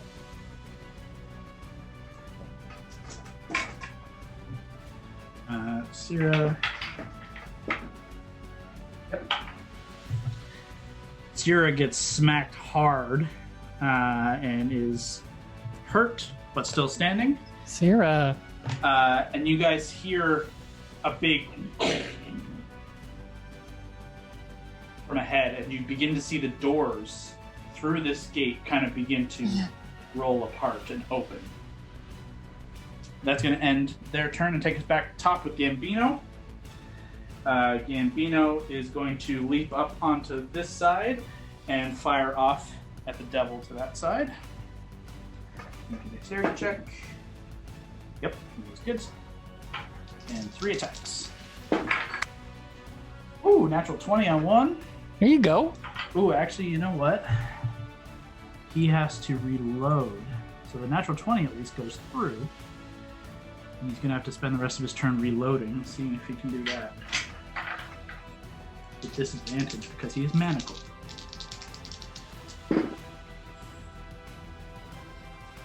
Well, no, unfortunately, he does not reload. But he gets a natural 20 now. Oh, on a 1. Well, that sucks. Well, Gambino finishes his turn.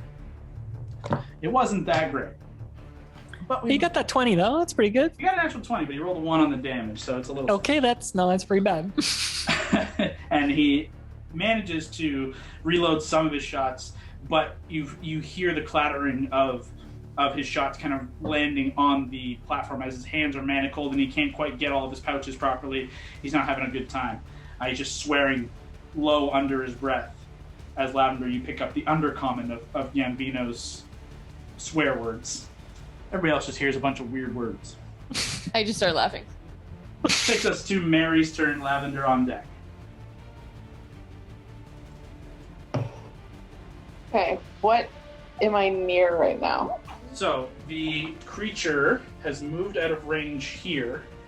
This creature has also moved out of range. And to get to this creature would require moving in an interesting way around the battlefield on the outside of the chains to get on the opposite side over here to be able to get within combat of him in melee combat. Okay. And sorry, where's Sierra right now? Sierra has teleported across to here. Gotcha. Okay. I'll just take my bow out. Okay. And I'll first take a shot at the guy who we already kind of fucked up a little bit. Okay. Go ahead. That's a 9 plus... Yeah, I should just roll a D&D on it. Sorry, I can never remember what my bow bonus is. I don't use it that often. I don't know it offhand. I should just be able to do the math and figure it out, but my brain's too tired. So that's a... It's a plus 11. Yeah, so 20. 20 hits. Okay. I'm just going to see. This is a normal arrow, so let's see if this actually does any damage. Mm-hmm. 11 points of damage. Yeah, you see it shatter on impact. It seems to do a little bit of damage, but not nearly as much as you were used to. Fuck. Okay, well, I'm not going to waste my good arrows on these guys. Fuck it. I'll just take 2 more shots at him. Okay. He's looking very hurt. That's what I mean. I'm hoping I can just... so the next one's a 26 to hit. Mm-hmm. And that's... Roll both at the same time. Okay. He's not in the single digits just 26 again. Okay, both hit. First one was 9 damage. Okay. Second one's 13 damage. So 21. Yeah, unfortunately he's still standing. Shit. Flying. Yeah. I'm trying to think if there's anything I have as a bonus action, but I don't think so.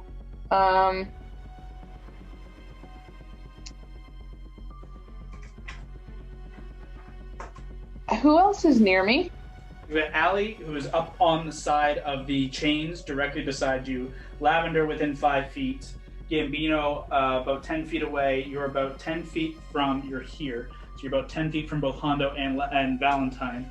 And then Gord is on top back here. So sorry, it's only Gord back there. Gord facing and that other Gord, one? technically. Okay. And Gambino's back there too. Gambino is right here. So Gord, Gambino, and Lav are all in a line right there. Okay, I'm gonna... I'll bonus action disengage. Okay. I don't know if he's still in melee with me for him. You're not sure. I don't have anything else to use my bonus action for. So I'll bonus action disengage. Okay. And I'll start making my way back towards where Gambino is. Just keeping up the charade of trying to get my hold back on him. You got it.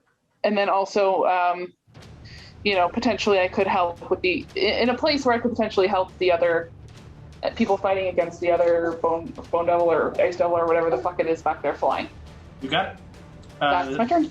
And I'll just make a point of grumbling and swearing in Orcish, which she enjoys doing but hasn't done for a while. Sure. That takes us to Lavender. Can I? Okay, so I really want to use chain lightning. Okay. And it does say target, the word target. I hit 1 target, and if I'm successful, then it goes to 3 other targets. Within 30 feet. Within 30 feet. Okay. Is that possible? Let's see here. Help me. Help you.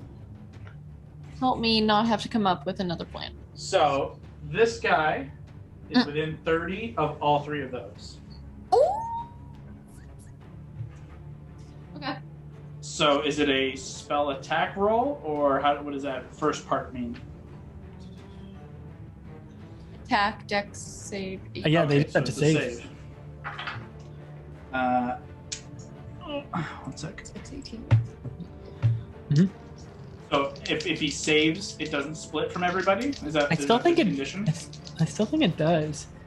You create a bolt of lightning that arcs towards a target of your choice that you see within range. 3 bolts then leap from that target to as many as 3 other targets, each of which must be in 30 feet of the first target. The target can be a creature, object, or the target can be the only one of the bolts.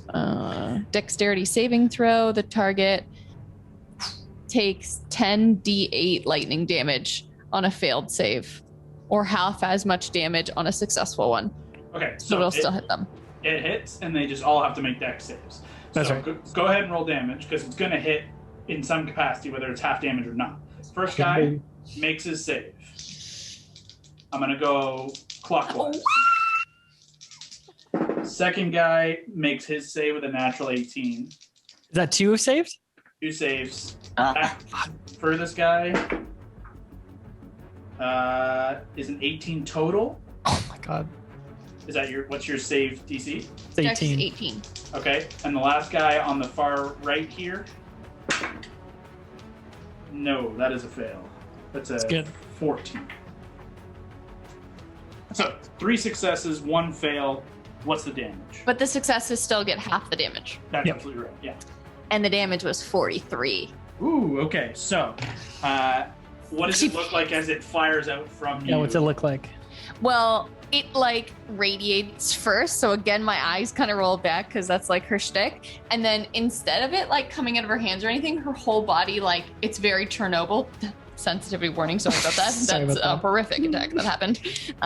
But it basically like radiates from her body and then just is like goes up.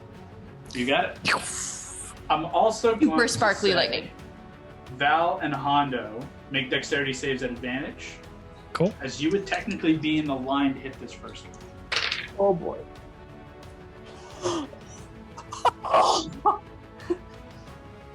Let me take a pic. Never have I ever. Hondo, that's a success. You're I good. need to take a pic. Never have I ever. Double 20s?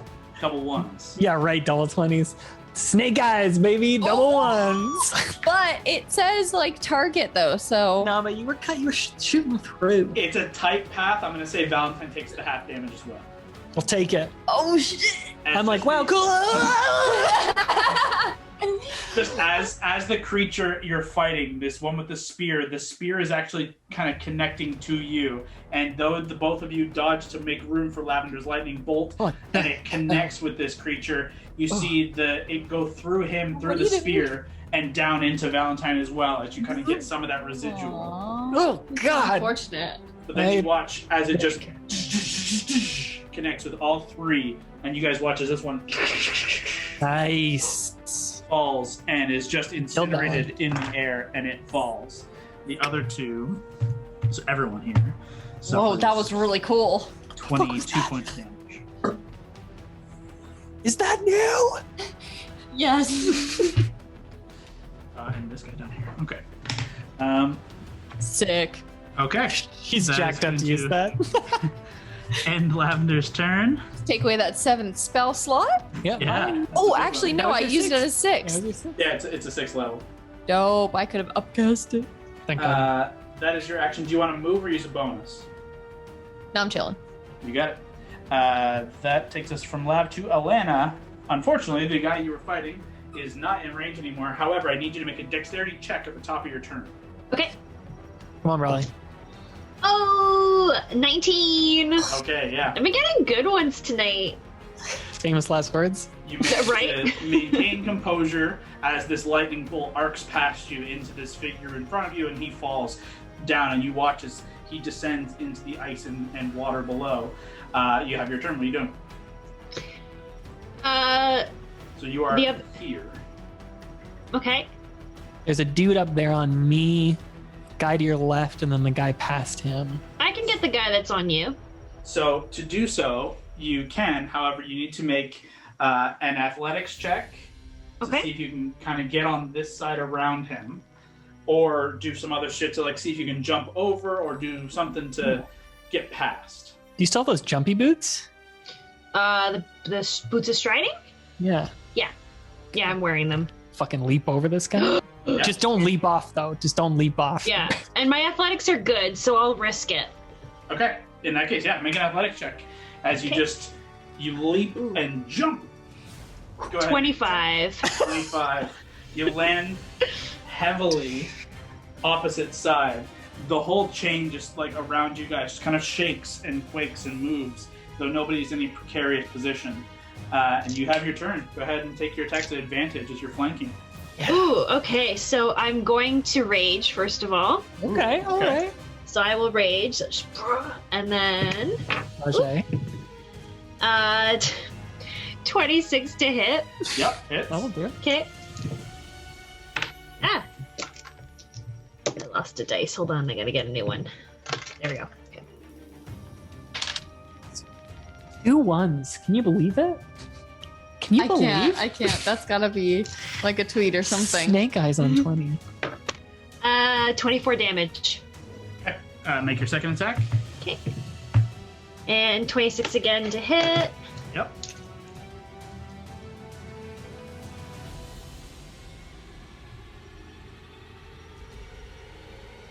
$19 damage. Got it.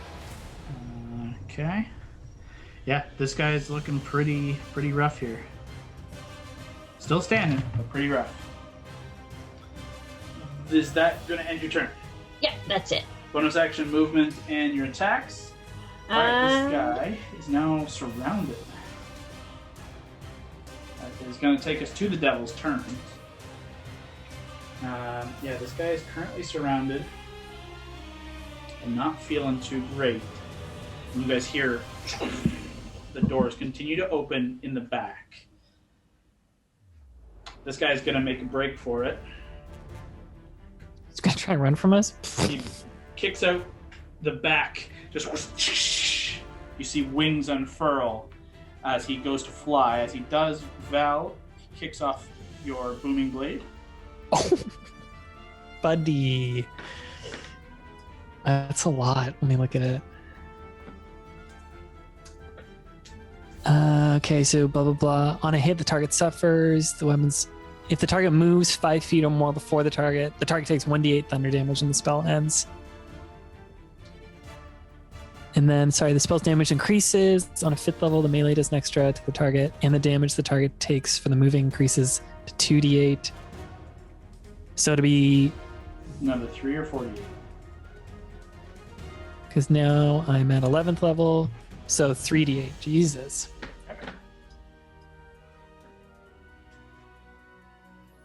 One, two, three, roll. 12. Okay. Suffers that thunderous kind of wave as he kicks off into the sky. What is that math? Does Hondo get an attack?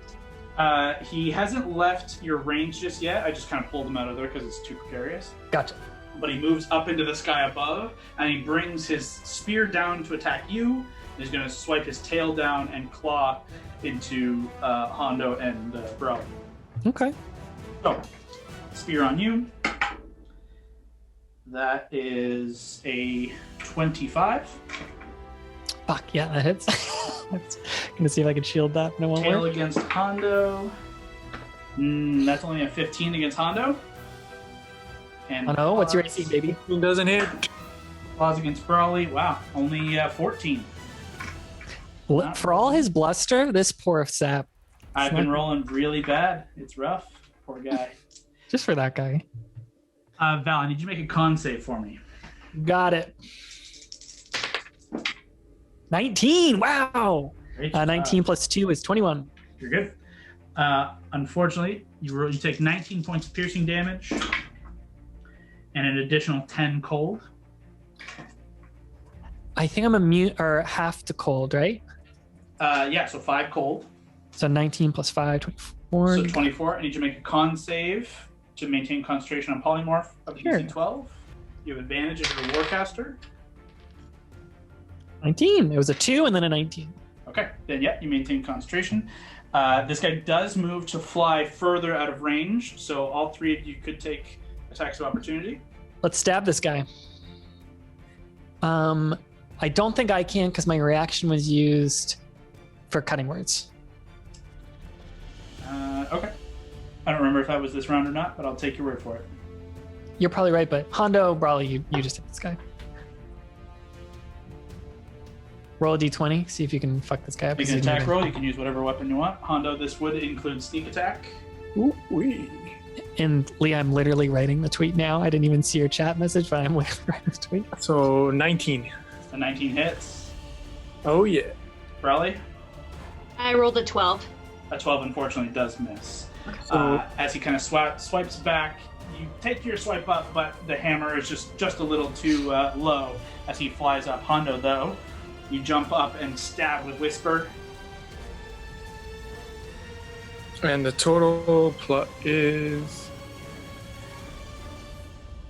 Oof, Jesus. Hondo, as this guy kicks up into the air, you leap and grab hold of the iron of the chitinous plates, and you drive Whisper back into that same spot you stabbed before, and you just reef down with all your weight, and you just feel like his whole midsection just tear beneath your weight, and he falls and slams into the side before tumbling off into the depths below. You have officially Never slain leave him. without saying goodbye.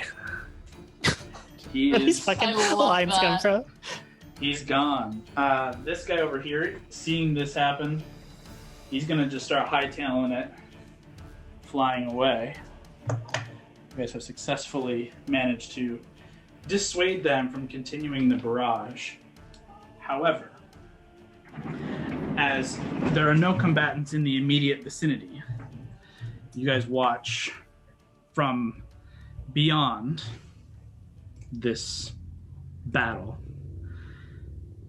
a figure begin to make its way through the gates that have now kind of swung open into this space. You watch as the other devils on the other side, the one that's even harrying Syrah, begin to cower and scatter. They begin to move rapidly. They avert their eyes, just turning and leaving altogether. You see an imposing figure striding towards you. Gray, rust-scaled, pit-feet, wings folded in close, head wreathed in sharp spikes and thorns. And he steps with heavy, thudding footfalls that echo across the silent courtyard, eyes that burn like coals. He stops 10 feet short of the nearest devil and just roars in infernal, "Enough! Cease this chaos immediately." Any of the devils who are left in battle just cower, just fall down into these hunched figures. Others just scatter entirely. With a flare of flame, he produces a rolled parchment and unfurls it, handing it to the nearest devil. He just kind of nods and cowers, and with like a flick of his hand, kind of begins to move back. Snatches the scroll back and says, "I will see to their handling myself. You all, come." Kind of just gestures with one move of his hand. And he begins kind of making his way back. I quickly run up, grab Syrah from behind, Hmm? just kind of rough her up a bit, and then start following. Come! She kind of make an insight check. Disadvantage. 12. Unfortunately, just your action is just try and keep in character, keep in this mode. Let's move. I'm gonna do the same to Gambino and like make a show of taking his gun. Okay. And just under my breath be like, "Do we know who this dude is?" Gambino says very quickly and under his breath, trying to play along, says, "Well, I do, but I don't know if this is good or bad." Let's He just kind of shrugs and just starts following. In the wake of this hulking fiend, you hurry through low torchlit halls past these gates. The walls of ice and metal. And though you were just in the fray of battle, the other devils that are still here begin kind of cowering and moving back, hiding, sulking, skulking back into shadow in the wake of this figure. He strides confidently through the gates and into the interior of a rather warm tower. ice and metal. But immediately as you cross the threshold, you feel the rush of warmth and the comfort of being outside or inside beyond the frigid cold. He kind of leads you through the halls. You kind of wind around just following this figure, unsure of exactly who or what this entails. But he leads you into this kind of rotunda room, and you see multiple different fireplaces all around this room. It's a large room, and every 10 feet or so you see a fireplace.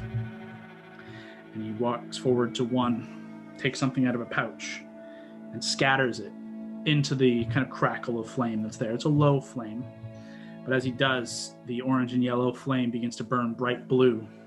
And with a growl and a nod, kind of gestures for you to step into the hearth. Shove Sierra through.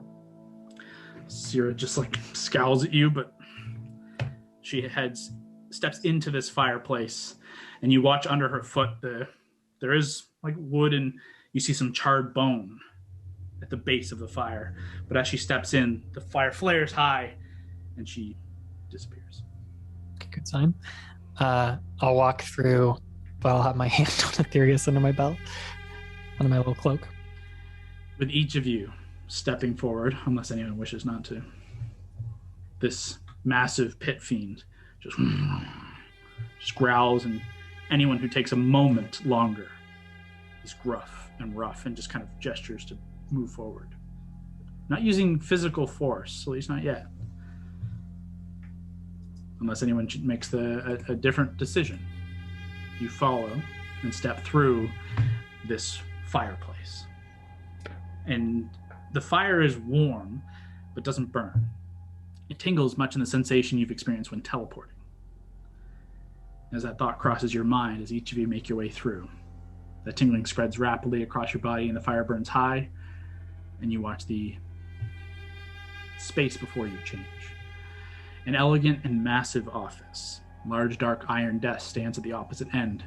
You see walls lined with cages of interesting and odd things, and books, tons and tons of books, and crystals on the wall-length shelves. And to your surprise, possibly, you see a fiend. Malzakar, you recognize. He's, however, in a far worse state than you saw before. Chains connecting to spikes that pierce both ankles and wrists suspend him by this crane-like device. As you see open wounds, blood and ichor dripping from a severely beaten form. You watch, he's off to the side a little, as across the way, from behind the desk, a devilish figure rises. 9 feet tall, bright crimson red skin, large bat-like wings that spread wide and then fold back in.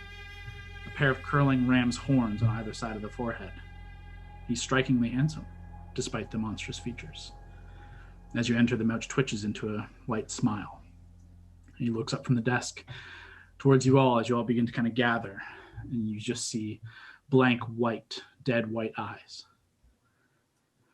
As everyone finishes and this pit fiend from behind steps in finally behind you, you see no door behind, you see no fireplace behind, just flat ice and metal. With a swish of his cloak and cape, a void-like darkness, this fiend ahead steps out from behind the desk and crosses the room. With a flourish of his hand, you watch as a 3-tined pitchfork, a ranseur, of shimmering platinum appears in his hand and loudly raps the floor with each step.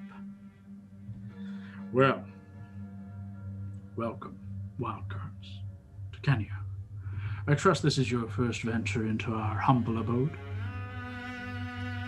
It is. Wondrous. Well. I nearly forgot. He gestures to Malzakar. I thought this a good experiment, and I trust you'll find it informative. Malzakar here is a loyal subject. However, for his transgressions, I thought to entice you into this meeting, he put forth some sensitive information. In short, a breach of contract in his own. a breach of confidentiality, and of my trust. 3 things I hold most dear. He had, of course, hoped to use this solution in exchange for leniency in his punishment for failing with the wizard, the embarrassment of time wasted.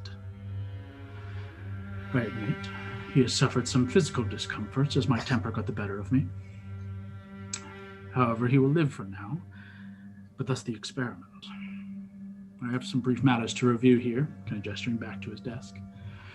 In 3 minutes, I will finish, and I give you now this time to decide his fate.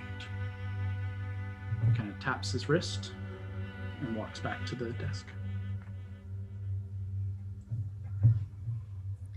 I'll look at Gambino, and I just want to quickly gauge how he is feeling in this moment. If I could insight, does he feel better now that he's in front of this guy? Does he feel scared? Make an insight check. One was a 19, but the lower is a 6 plus 8 is 14.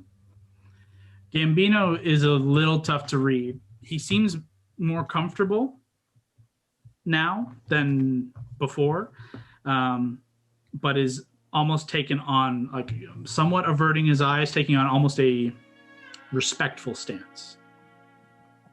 That's the best you can tell. Quickly go up to him and just take off his manacles. Do the same to Sierra. They both just nod. Any word to the wise of what we should do with Malzahar here? Neither of them say anything. We make a deal. With Malzahar? What if we talked about deals with devils, Hondo? My God, we're in the heart of it now. We can give him stuff. Like what? You name it. What? You want? What are we giving this man who's on like his deathbed? He betrayed the Lord of Canny right over there. And you want to show him mercy, Hondo? Maybe you can offer us something. What could this devil... I'm intrigued, honestly. What do you think? Why don't you go talk to him? Ask him how he betrayed his master. Why he should live. Malzahar's I might just offer our souls or something in a bargain. What's happening? Why are you offering our souls to this guy? He's fucking chained up. He's been stabbed a bunch. You offer him what he has for you. This is how you negotiate. I walk over with my arm around Hondo towards Malzahar. You cross the room, and the closer you get, you can see the wounds are significant, and to any mortal figure, deadly. Malzahar, you breached your contract with your archdevil. He looks up and meets your eyes. You say anything? He opens his mouth, and you just watch blood and ichor kind of pour forth, just dripping and just like. Hondo wants to know why he should spare you. The eyes flick towards Hondo. No words. Hondo, this devil in front of you hates Raymond Boralis, your sworn enemy. But Raymond is aligned with other devils. Where does your heart lie in this moment? This is what I say. Malzahar, give us something that could wipe Raymond Boralis off the face of the realm. And we'll bring him to you, and you can have your way with him.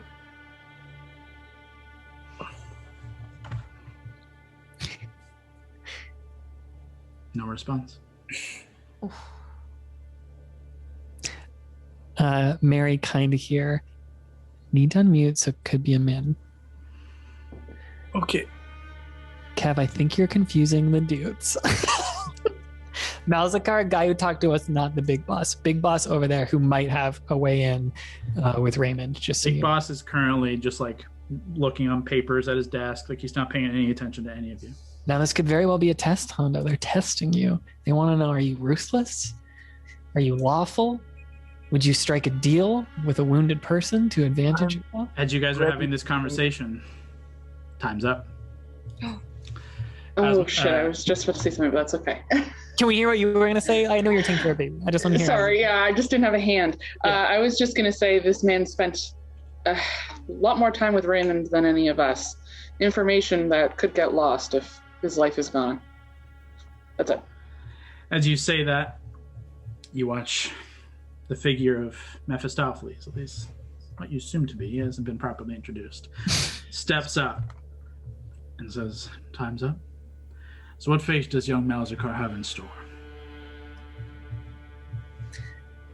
Mary, if you can, do you want to reiterate what you said? I'd like to know what he knows. Can't get information out of a dead guy. At least we can't. You may have a way. So your final designation is salvation.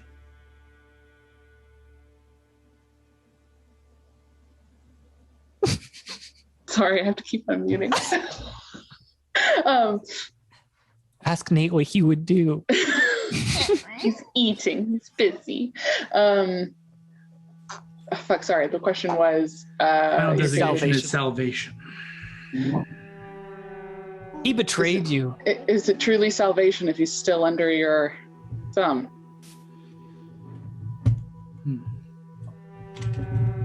Perhaps it's more of a compromise. He turns, and as you just kind of catch that last word, he smirks. And you guys watch as he raises his hands, kind of looks at them. And you watch, much like Lavender earlier in the evening, just lightning splinter out from him, bolt after bolt raining into the crane and down through, crackling and burning as it runs down across the pit fiend's body. Malzakar shrieks and bellows in pain. They echo across the icy walls, and you smell the sizzling of flesh and hair burning across the space as this guttural, just burbling shriek. You watch as Mephistopheles' eyes go wide and wild as his smile grows wide with madness, and lightning just surges, continuously surging through from his hands, flowing into Malzakar.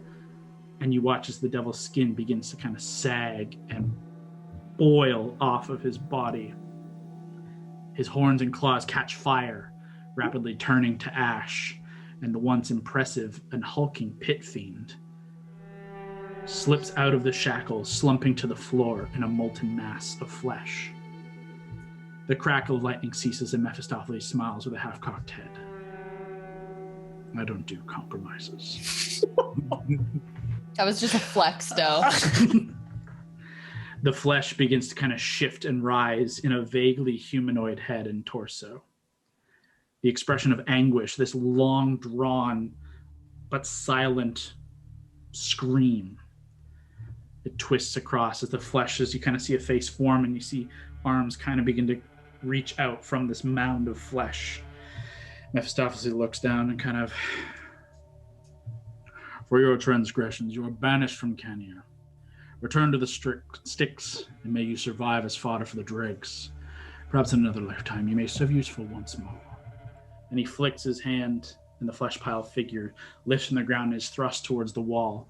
And where it would impact, you watch the ice wall shatter outwards, revealing the frozen wastes. The body just out. The bitter wind whips into the room as the figure just descends out of sight. Mephistopheles closes his fist, and the shattered wall reforms full. Somebody get that guy a drink. Mephistopheles kind of brushes the last little bits of anything on his fingers. And without looking, but makes his way back towards the desk, says, "Now you may ask yourselves, what did we learn here? What was the point of this experiment? The answer is multifaceted.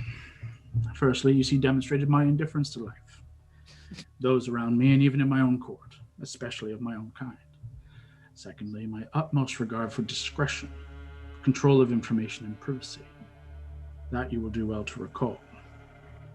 Finally, my lack of concern for your opinion. You are to me less than the flesh sack who will shortly be torn apart by the demonic hordes of the abyss. On your own, you stand as much a chance as it does now. However, together, therein lies a path to your survival. So you come here with the pretense of knowing I have something in mind to present to you. I'm curious what you believe it to be." We think, like you said, privacy is important to you. And Raymond is not someone who respected you, made a deal with you, betrayed you, went back on the word. Even now, he's still out there betraying you. And we're not the biggest fans of Raymond, so we thought perhaps there was some sort of similar path our roads could take. You're on the right line, but your information is wrong. My deals with Raymond are long done. I am unconcerned with him, or any of those harbingers, as they call themselves. The Vow are nothing more than a scapegoat. There are smoke and mirrors and a plan that has been in the making since the days of the Reckoning, since the creation of the Great Planar Gates. They are figures only to draw your focus and your ire. They attack your homes. They strike at your heart. They force you to become emotional and reactive. You're never able to gather your feet beneath you, let alone your minds, to see the greater picture before you. And this is your folly. And he kind of looks across all of you slowly and then fixates on Gord for a minute. And there's a kind of drawn out moment as he sees Gord, eyes kind of close ever so slightly. And he looks across at the pit fiend who brought you in. Mm-hmm. Gambino and Sierra still stand beside him. He kind of gives a wave, and you watch as the three of them disappear. Now returns to Gord, and he points a clawed nail at Gord and says, "Before we continue, the stench of your demonic patronage is nauseating. In truth, I think you will all appreciate hearing any proposals here with an open mind, and if you permit, for the purposes of the discussion, I will grant you a free mind, a head free of anyone or anything else." Gord, what do you say?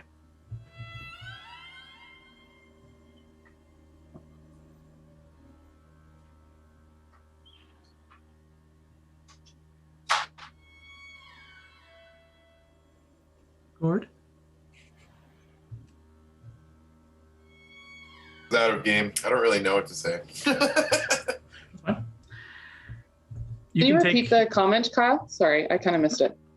He says, pointing to Gord, the stench of his demonic patronage is nauseating to him, and he thinks that any proposals to be heard here should be heard with an open mind, and asked, Gord's permission at least, for the purposes of this discussion to grant him a free mind, a head free of anything or anyone else within it.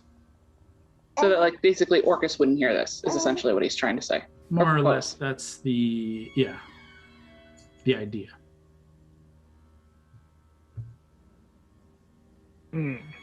With that, Gord?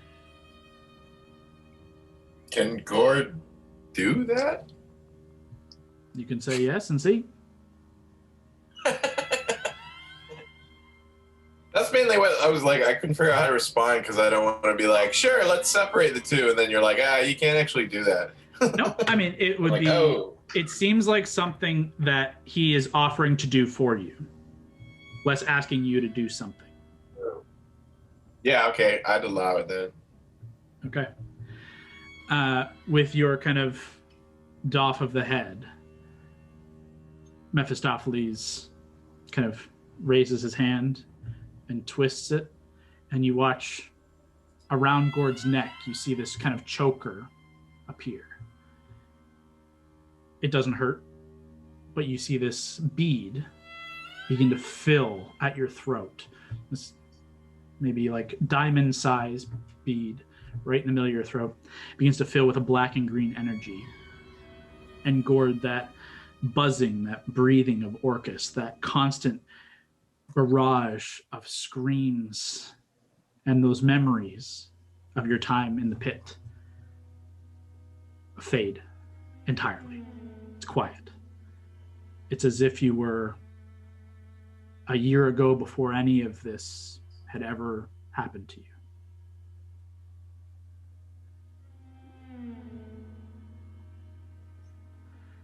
Mephistopheles just kind of,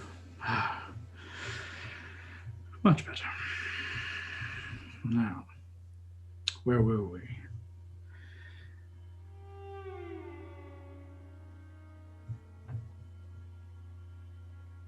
I could care less of the Harbingers, though I understand their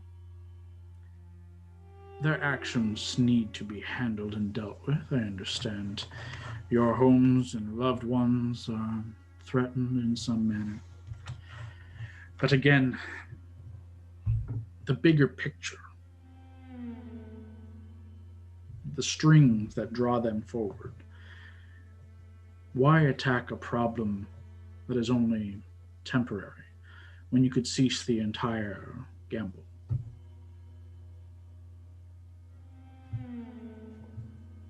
This is what I offer you.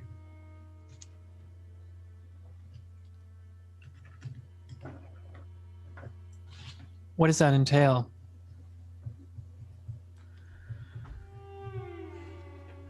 The answer to that question is multifaceted as well. And in truth,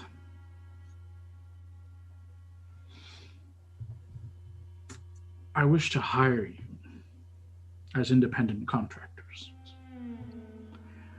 As you should be aware, if you've been paying any attention, something old, something powerful lies within the astral sea. Something, or more accurately, someone, stricken from history. A being of such villainy and strength that when push came to shove, the Bastions were forced to break their lawful ways and reorder time itself to modify the collective consciousness that we may all forget. Thankfully for us, not all creatures exist within our universe. That should intrigue at the very least. But practically, I wish to send you as soldiers of fortune and destiny to this ancient place and retrieve what power and what knowledge possessed there that was so dangerous it scared the gods. In exchange, I offer you a plan in 3 parts. Ones that will see your world saved from Armageddon and offer a restructuring of power in your foe's ranks. Simple. Part 1, save our world. Great. Part 2, restructuring in their ranks. Sorry, just to make sure, did you say part 3, or did you walk us through that? Not exactly. The parts 1, 2, and 3 have all been part of what you said here. I refuse to divulge any further until we are signed, so to speak. Do you wish to claim the 9th for your own? Not quite so paltry. I wish for the 9 to remain exactly as they are. A restructuring of certain power is necessary. But expansion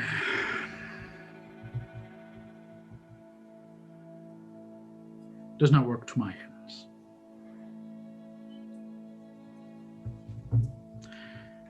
And in truth, the Lord of the 9 has long held his position as King of Betor. Every wicked soul within, every deal made, owes tithe to his position. Now it is no secret, there is no love lost between myself or any of my kind and our king. Nonetheless, we serve the letter of the law of the 9. We are all bound by the pact primeval to punish the wicked souls of mortals. So much so that should there be an opportunity for wicked souls of mortals beyond, a great threat to order the universe was in question.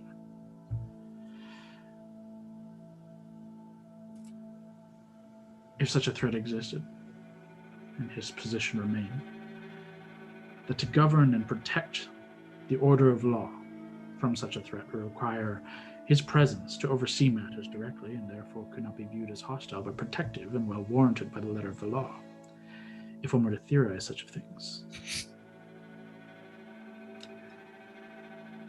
I do not wish to see this, and nor should you. That's my plan. In 3 parts: saving your home from Armageddon, protecting mine, and a few battles won along the way.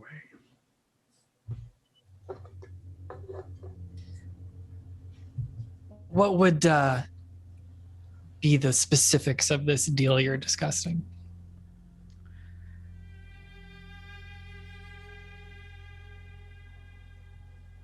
Make a persuasion check. Okay.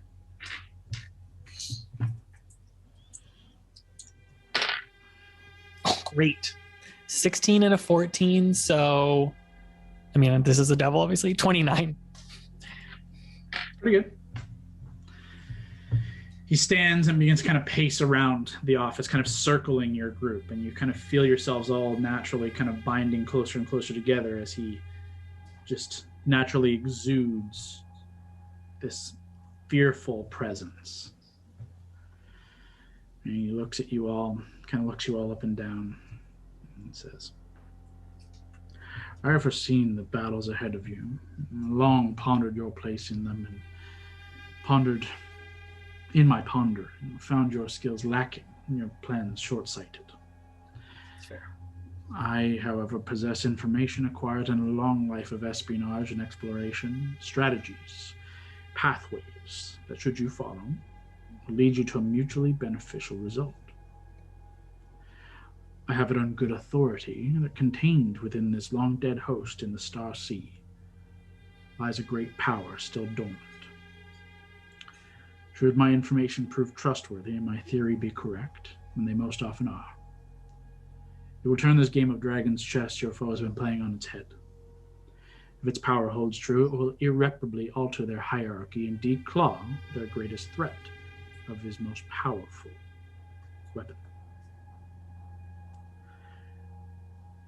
The particulars I withhold and keep to myself and those who find themselves in my employ.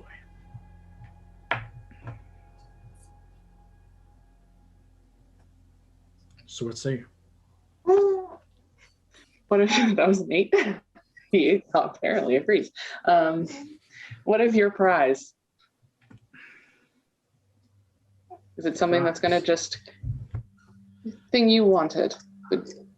Or am I misunderstanding this? The great knowledge thing, I was under the impression is something that's going to him, but am I just mishearing this?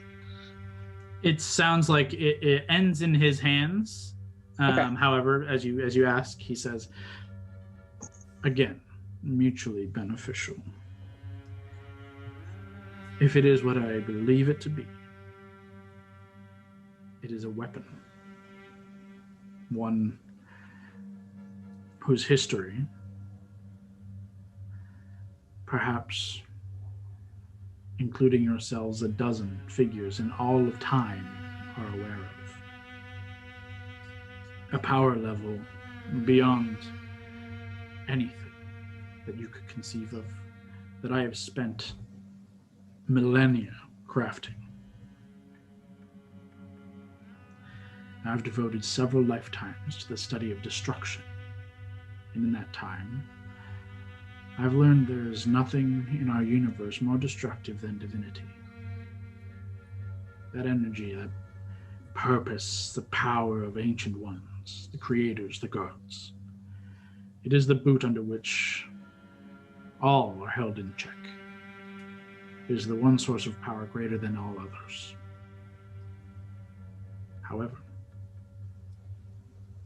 this may even trump that, if wielded properly.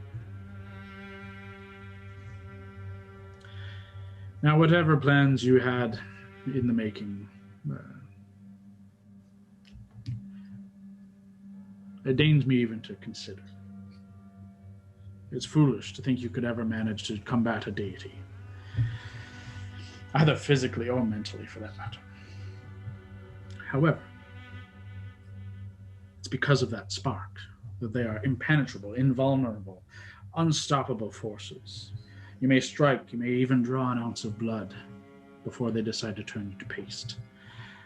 But you will not get further without the appropriate tools and information to best approach the scenario. The tools and information are all I have to offer.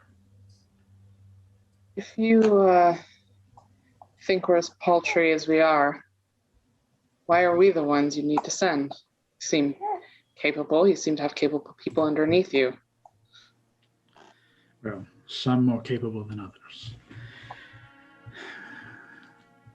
Again, a multifaceted answer. Firstly, I don't trust any of these creatures. They are villainy incarnate, creators of deceit. They would as soon stab me in the back and walk up to the king himself, divulge the entire plan. I believe wholeheartedly you would not be so stupid. However, the second portion of your usefulness relies in your own divine luck, maybe. You have been chosen.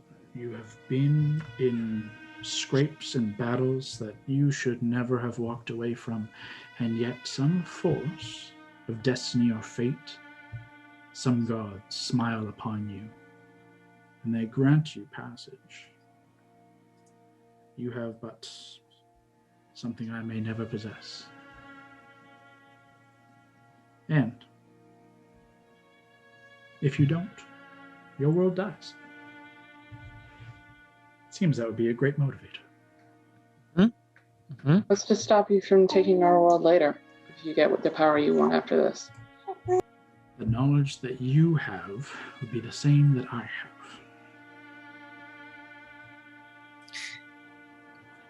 Yeah. How long you want to give us to think about this? Kind of, just like you said, flips the script. Indeed. And before the hour is out, I believe is more than enough time. Okay. Would you be willing to offer some of your aid to get us to this astral sea, should we accept this offer? Most definitely.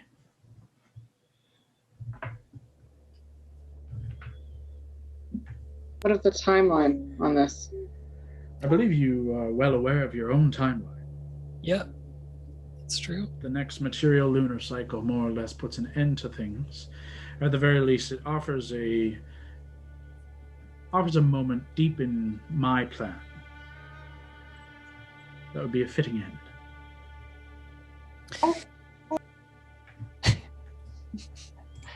Well, let me just talk to my compatriots for a second, in recognizing that you're feet away and can hear everything we're saying, but... Absolutely. I'll do my best to pretend. Please, thank you. Okay, guys. Listen, we've talked about getting weapons, these relics, just like he said. This flips the game on its head. What he's talking about is the power to fuck with the divine, with arch-gods. That's why they've banished it to this astral sea. We've caught whispers of this, Gord. I know you've heard whispers of it. This is what Carval pledged allegiance to Mephistopheles over there for, to try and gain some knowledge of this thing. It's where we met Ian. We talked about the one who watches. She watches the astral sea. We do this. It's a shortcut. So all we have to do is get this. Well, we have to get it. We have to be alive. He talks about, I'm sure there's insane protections in the astral sea where they finish this thing. If we do get it, can we, use it a bit before we give it to him? He said it's just as much ours as it is his. We just have to make sure the knowledge gets to him. I mean, we'll have to see what the contract says, but Hondo, every time we run into some sort of god, deity, all you ask for is some all-powerful weapon. Mephistopheles has just presented you with that. Very intrigued. It's a better timeline than your 3-day bullshit that you put on us, whatever that was. The last time we fought in hell. I'll be real. I don't think we traveled all the way to this place to say no to an idea like this. Lav, you just playing with his dog? Sorry, she's being really good. I mean, you have Auric. Auric is just in the corner. Hey, Lav and Oric just playing in the background. I was still on camera. She's got a little clingy. So what's the timeline on this? Till the next full moon. It's the same timeline we would be fighting anyways. About 38 days. So Kyle, sorry to confirm, in terms of timeline, we'd have to go get this thing and then enact a plan that he's going to give us in that time. It seems To our like discretion, or when we just decide? He decides, sorry. Sorry, that's what I was trying to ask, and then I didn't get to TBD. it. There are particulars that you can iron out, and more information that he presumably will divulge once a deal is reached and signed.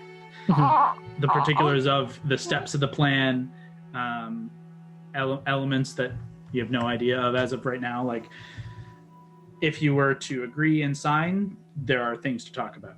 Up until now, it seems like he has said loosely, your timeline is what you know your timeline is. In 38 days, lunar cycle completes, 4th seal. In theory, you could battle that again and buy yourselves another lunar cycle, and knowing that that's probably only about 2 more weeks to the next one, just how the timeline works out. But as you have all been more than aware, this is an inevitable battle, like a continuous. So let's break the cycle. I'm kind of in favor of this. Feels like we keep running into this. It's kept coming up. What we're looking for is a way to end this. It's not to prolong it and push it farther down the field. I'd be intrigued to. And do we have to worry about Raymond also going for this? We can ask Mephistopheles that, but I think we'll have to worry about a bunch of eye people in the astral sea. And he talked about this guy being like the villain of all villains, the husk, the body that this knowledge resides inside. So I'm sure he's going to be a pain in the ass. Well, I say we go for it, and let's see what the details are. I'm kind of in favor, unfortunately. Raleigh, what do you think? I agree. As much as I don't, like doing deals with devils, and it's really hasn't helped us in the past with some things, but at this point, it would be nice to have that extra edge. Otherwise, we'd be trying to go to the Underdark to get a sword, battling a fucking kraken, trying to go to some sort of fire realm to find some other one. Go to the fucking North Sea and try and find a staff somewhere in the ocean. I mean, those things are potentially still going to happen. Don't get your hopes up too much. Just because we have a plan doesn't mean we still don't need other things to help us enact it. Doesn't mean we're not strong enough to complete whatever this fucking plan is. Yeah. I don't like it. That doesn't shock me. yeah. The fact... Is there a butt coming? I don't like it, but I don't need to know that I have to. I don't like it either. I think Lav's the only one that likes it, Lav and Honda. Pretty fun. I'm just... my concern would be we get rid of the threat of the King of the Ninth only to receive a similar from the King of the Eighth 10 years down. It's fair. We would possess the same knowledge that he has, though, and if it's something that could make the divine beings alter time to hide, I know. It would be an important piece of knowledge. It seems the divine beings potentially on our side, Kyle, correct me if I'm wrong, are the ones who locked this thing away. Whatever it is. Or as you would imagine, that sounds like something they would do. How did they get rid of that monstrosity, the calamity, when it burst down here? Like, how did they get rid of that being? In the reckoning? Like when... Yeah, I'm literally saying this out loud to the group. Oh, like, sorry, I thought you were just yeah. No, it's all good. Like, we don't know how they got rid of it. What if they had to use something like this knowledge to get rid of that? Like, demon, devil, like something unheard of. Do I remember any specifics from that book, Kyle? I don't physically have it on me. The book that you Yes. got from Sylvanus' library did note that Mordenkainen got some shit, did a thing, and he was instrumental in altering the course of that battle. It did not specifically say any particulars of the plan. You're not sure if it's on the same level as this. As far as you know, there was like a physical battle involved where the champions, as you have been collecting the relics of, they physically battled with Tharizdun, the Chained Oblivion. But you don't know the particulars. And even right now, you don't even know the particulars of this. You have vague information right now. Let's go ask for a little more. I doubt we're getting any more until we sign something. I'm pretty sure that was the... Seems Let's to get be Let's get some paperwork on the table then. Let's see how we could add a little provision. Maybe our families don't burn in hell. That kind of stuff. Wondrous. And you just see Mephistopheles apparate in between all of you with a document. Oh my god, you fucking put a document here, didn't you? Oh god. You watch a devil's contract unfurl before you. Of course, it's fucking that's cool. 6 pages long. It's a independent contractor agreement with Mephistopheles, the Duke of the Lord Archduke of Kenya. Great.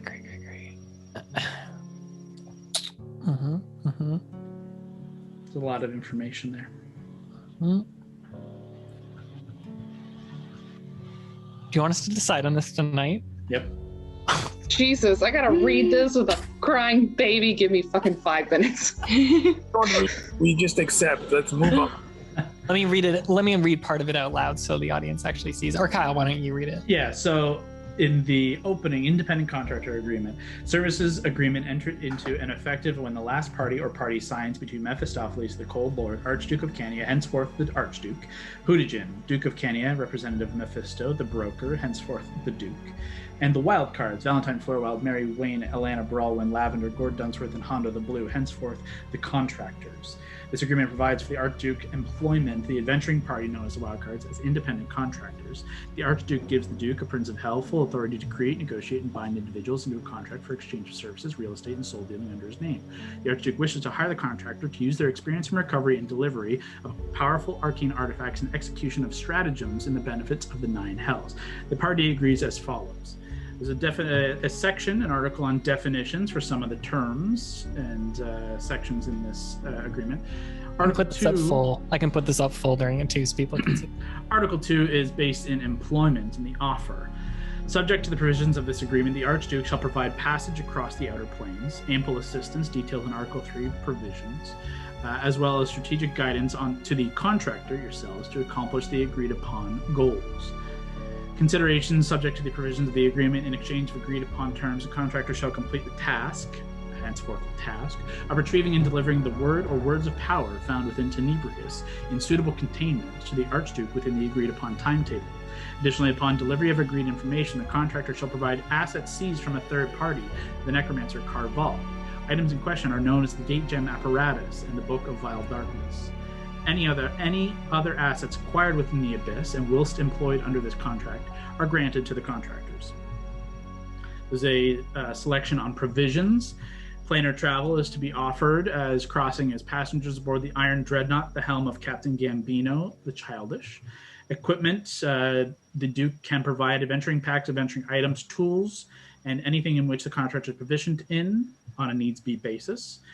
Magical items and strategic items. The Archduke shall provide 25 soul coins, a scroll of knowledge siphoning, and a planar spell gem to the contractor to be used in execution of the agreed tasks and stratagems. Additional items may be provided upon the request should the Archduke see fit that it may help the contractor in completing their task. In the event of lost item, the death of all contractors, and or completion of the task, item ownership is returned to the Archduke unless otherwise stated. At this, you watch as Mephistopheles kind of swirls his hand and produces a scroll. And you can see very thick in the paper, the parchment used, and you can see the binding kind of stamp of the 9 hells. And in his other hand, you see a familiar black and purple gem, a crystal, one of the gate gems he holds in one other hand, seemingly the planar spell gem. Article 4, Term and Termination. The task must be completed before the termination of the next lunar cycle of the material plane, which is 38 days from the signing of the contract. Extensions of terms. Extension, the agreement provides an addendum upon the successful completion of the task in which the 3 of you give notice of intent not to renew. Notice, if either the contractor, Duke, Archduke wishes to end the relationship, the party shall give notice of the intent not to renew no later than 13 days after the end of term or task, whichever comes first. A failed notice clause. If either party wishes to end the relationship but fails to give a required notice, the terminating party shall pay a fee of 5,000 platinum pieces or its equivalent in coin, gems, magical items, souls, and or other arcane insights to the other party. In terms of rights of termination, the Duke may terminate the contractor's employment at any time for cause as follows. Disclosure. The collective contractors fail to maintain secrecy with due regard to the Duke, Archduke, and all terms and agreements within this contract that will result in recompense equal to the aforementioned amount stated within Article 4.1a. Failed notice. Individual contractors who violate the disclosure clause will be branded via Devil's Mark, expanded within Section 1.5, and will be subjected to further protections defined within Section 1.6. In the event of termination by the contractor may terminate their employment if the Duke breaches this agreement and has not cured the breach after a notice and a 66-day opportunity to cure.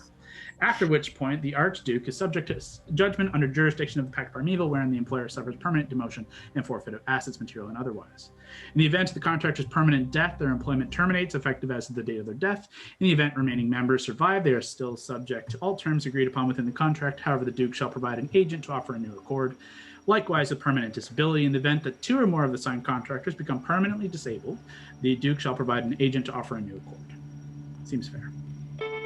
As for your duties, start date is immediate. Performance of duties is collection and other things that are customary for the independent contractors, including and not limited to retrieval of arcane artifacts, elimination of creatures, and evidence of contractual obligations to follow the guidance and strategy set forth by both Duke and Archduke, delivery of the requisite devices, items, and information in accordance with agreed upon timeline.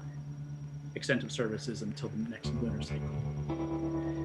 In terms of breach, the material breach, in case of material breach, any and all materials, items, and tools provided to the contractor or requisite to successfully finalize the agreed task with the Archduke or Duke are immediately forfeit, transferring directly to the armor of Mephistar. Members found in breach will be subject to immediate imprisonment within Cania. Remaining members are subject to appear before the Archduke within a period of days no less than 13 to rectify. Minor breach, in case of minor breach, the contractors must pay a fine as provided by Hell's Civic Code, equal to no less than 5,000 platinum pieces, payable in coin, magic items, gems, and or equivalent soul value, and are subject to appear before the Archduke within a period of days no less than 13 to rectify. Finally, your independent contractor status.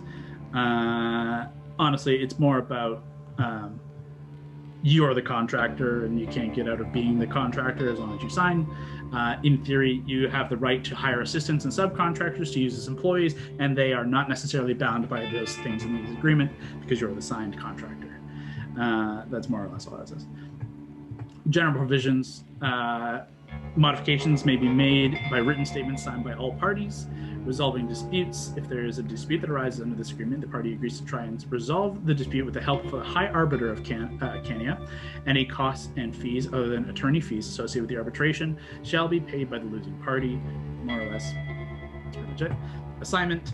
The Duke and Archduke may freely assign rights under this agreement.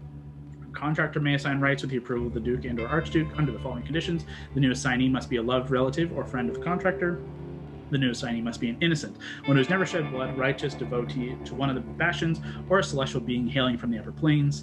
This essentially covers if you wanted to expand something and wanted to add a new person to the agreement. That's how you do that. And finally, special provisions. The attempted soul sale may occurrence of the contractor's attempt to offer their soul to a higher being in efforts to avoid due punishments or payments. Contractor or contractors in question will be held liable in material breach, subject to punishments equal to material breach violation found in section 6.1, wish spell or other voluntary alterations. In the event of the contractor finding a method or alteration of the agreed contract with the express signature from both Duke and Archduke, the contractor agrees to place an immediate injunction on the alterations, and unless rectified within 13 14 days following notice, the contractor's soul shall be in dispute upon death and will be tried in a court of mechanus by one of its members, its judges, and laws therein. If found guilty of breach, the soul in question is forfeit to the Archduke. And some signatures. Pretty straightforward. More or less. The salient points being, planar travel will be offered aboard the Iron Dreadnought. Equipment offered if anybody requests any. Potential of magical items are offered. However, those guaranteed are 25 soul coins for the purposes of whatever Mephistopheles has planned. A scroll of knowledge siphoning, which is a spell that no one currently of your arcane casters is aware of. And a planar spell gem, one of the gate gems offered as well, for purposes unknown currently. So Mephistopheles looks across and says, do we have a deal? Article 9.1 is very interesting. I concur. Any particulars that you find interesting? What do you find interesting about trying to sell your soul? It's not you're not selling your soul to him. You're selling your soul to someone else, and then you'd be. It is in the attempt that you may try and wiggle your way out of any deals that we make here. It is an insurance. That's exactly what I was thinking. It's very interesting you cover that base. Well, in fairness, I have been watching you all for some time, and it seems exactly the sort of thing you would do. No offense. Yeah, offense. All taken. If we talk about Article 8, specifically 8.3 section... Oh, I see. B or C. We're all right then. We're all right. Just wanted to make sure if we needed help, we could bring in someone who has shed blood before, as I think an innocent would be pretty useless. Absolutely. A love relative or friend are more than adequate. Great. Let's sign it. Please. He presents like six Let's quills sign that it, just this fucking guy says. 6 quills just erupt into the air and kind of dance around the space as this massive unfurled document just kind of hangs in the balance between you all. Gordon, I don't know if you saw the exact part where it says you'd have to give up that book. I believe it says here it was called A Book of Vile Darkness that you took from Carvalho's library. I'm with that. You're good with that? In fairness, it is my property by rights. You stole it, in fact. Only returning it to its proper ownership. Seems only fair. Gord, do you think that's fair? That helps you guys, sure. I mean, I don't know what'll happen when you don't have that book. What'll happen to your fucking life? But Part of, out of game, it is only to be returned at the end of contract. Like, by the delivery of the whatever's retrieved from the astral sea, when you deliver, and possibly not even until the end of the lunar cycle, you still have possession. perhaps we could add to that provision in knowing, I think, Gord, you draw some power to that. Would you want to make some sort of addendum there that you would give back this property after, I don't even know, this knowledge has helped us? And I just want to circle in on the duties in particular. This specifically says, what is the agreement? It's intentionally a little vague as to your duties. No, I'm not huge on vague stuff when there's 6 pages of specifics. Well, here's the deal. None of this is a soul-binding contract. Okay. I have no claim to your soul. You offer me nothing for something great in return. This is simply employment. This is simply employee-employer. Now, if we did deal in souls, there would be a much more specific contract presented, and that contract would make its way up the chain to a certain higher authority. At that point, the jig is up, as they say. This is a specifically vague way around it. just reading about when it's done.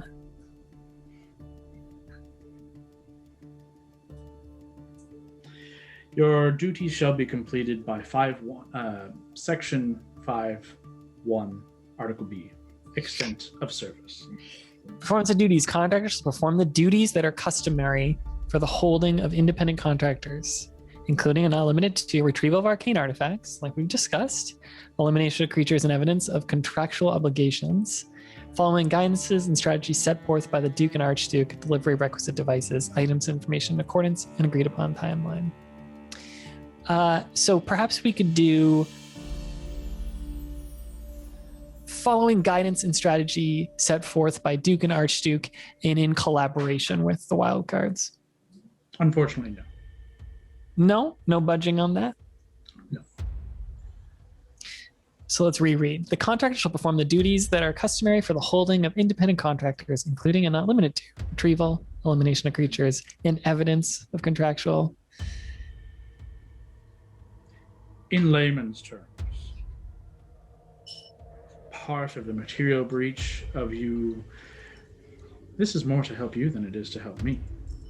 Material breach, anyone who just learns of this agreement outside of the 7 of us and 8th being my Duke, if any other creature knew what it was you were doing and why you were doing it, by the letter of the law, you could be found in material breach. Now, I don't want that to happen to you, of course. That could be truly terrible. To this letter of the law, your performance or duties simply bind you to ensure that that doesn't happen. I can't say in connection or conjunction with the Wildcards, as that takes it out of the letter of the law, of which I represent. I'm just not huge on the idea of you setting the strategy the whole time. You know, you calling the game from in the tower and something else is happening on the ground. I understand. There will be plenty of room for, let's say, improv. Wildcardness. I simply lay out a path for you to take. The actions to take are yours. Kind of like a mentor. I like it. Precisely. Out of game. Oh God, just out from the chat.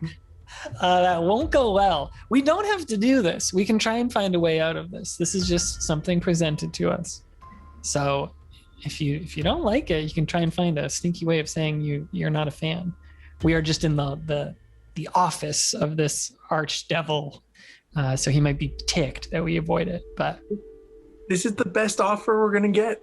Okay. There's no other relic that's better than the ones that we're going to be looking for. Why would we turn this down?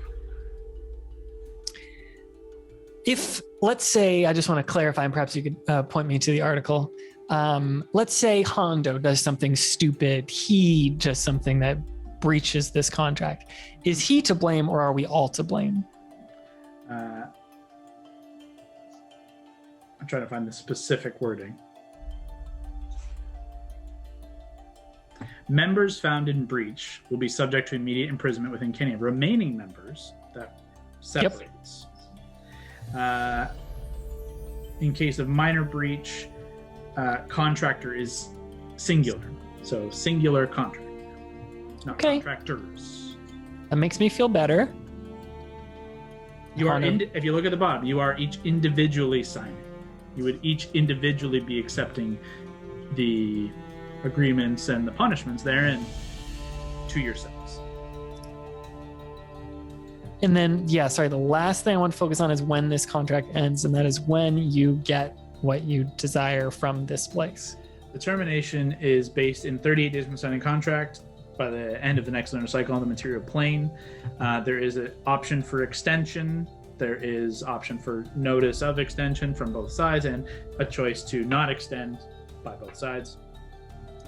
And in terms of your duties, your start date would be immediate, and your extent of service, end of performance of task until the end of the next material lunar cycle.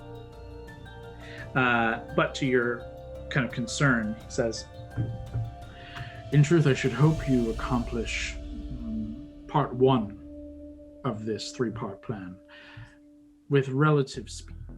It will give you more time to enact the second part, and part 3 ultimately culminates closer to the end of our agreement.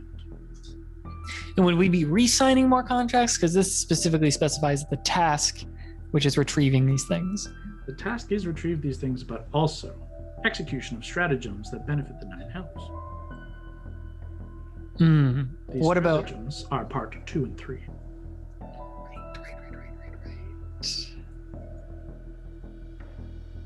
And that's just kind of vague, though. Of course. You don't want to lay out your plan in writing, do you? That would be foolish. I just want to see something in writing that says that part 2 and 3 isn't the material plane becomes, servants of hell. I cannot put that in writing, as that would be a level up into the hierarchy of the Nine Hells.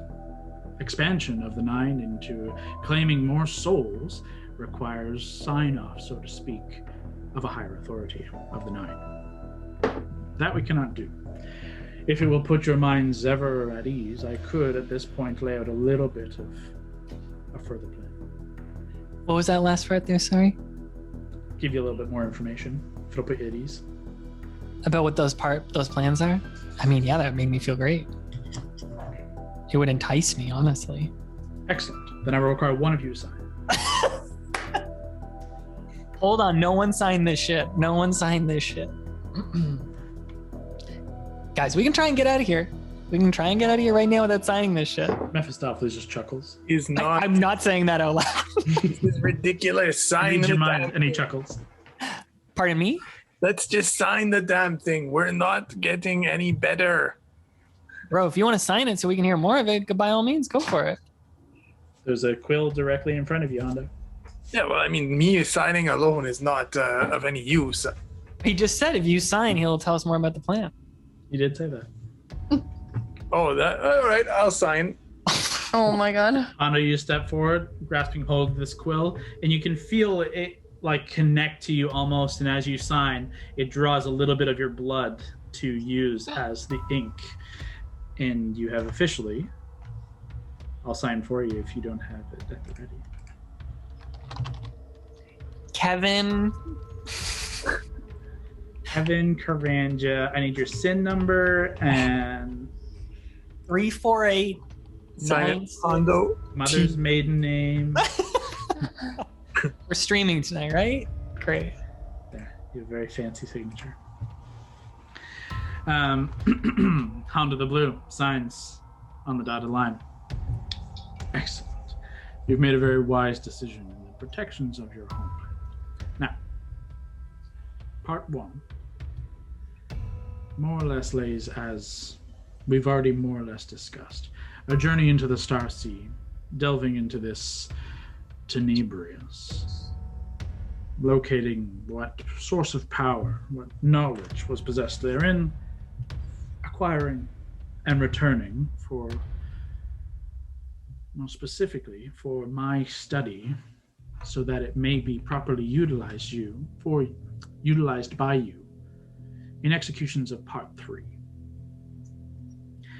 In that time, while I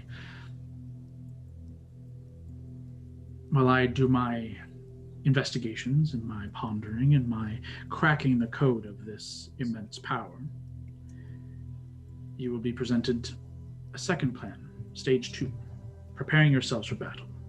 You will have as much time remaining from your return from the Star Sea as to the next lunar cycle, in which you may acquire the divine relics capable of sustaining your mortal forms in battle, especially those capable of drawing blood from those of a divine nature. Now, you stand no hope of winning any battles to come with any foes greater than you've ever faced without the appropriate tools. In this case, the divine armaments. Acquire as few or as many as you wish without loss of life. I will freely, however, offer. I have information that could aid. I have skills and abilities that could easily be presented to you in your acquisitions. And I will also offer, I know specifically the whereabouts of the staff of the Spellbinder. This, I believe, you will require to have even the slimmest margin of success. Its powers rather great.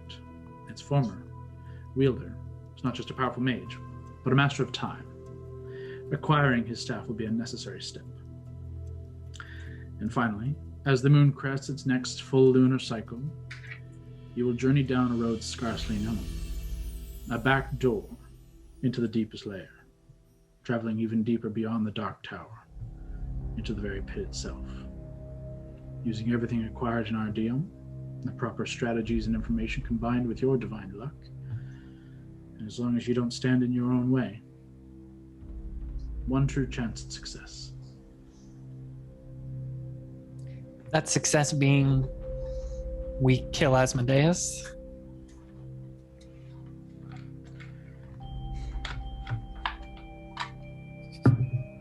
There's a story I wish to tell you. Okay. It will require one more signature.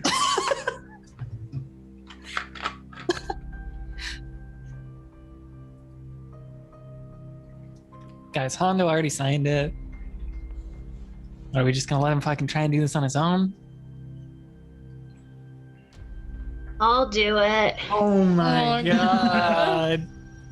Probably smart. You all are foolish. I would just rather be me than anyone else. The quill hovers directly before Brawley as the contract kind of unfolds and furls towards you with an empty dotted line. You sign? I sign. Fuck this shit. Alana finds her name upon the contract just below Hondo's. Fancy flourishy text. I'm seeing if there's invisible ink on this document. You can inspect it if you wish. Make an investigation check. I meant this Google Doc. Yeah, he's literally highlighting it to see if there's anything. He's like, is there small print here? What is this? Wondrous. Thank you, my dear. As the contract kind of flows back, he says, in an age before the reckoning, before even the Dawn War, creatures abound in realms beyond those that you know, dark creatures. One such, an Oberith, creatures that would eventually become the demon lords that you know today. Vastly powerful, insatiable in hunger and thirst, and chaos abound. One of their ilk sought power, sought more power than any other creature had ever possibly held, wielded. He crafted this ability, this weapon, with the intent to rend any living creature.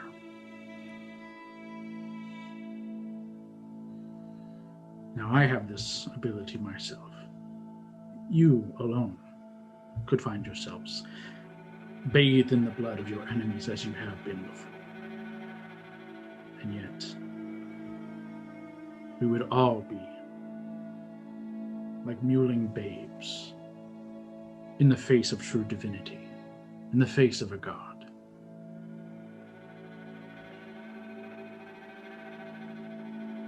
This creature, however, cracked the code, so to speak. This weapon, capable of not only rending life from any living mortal creature, but stripping the divine protections, the divine spark of a god.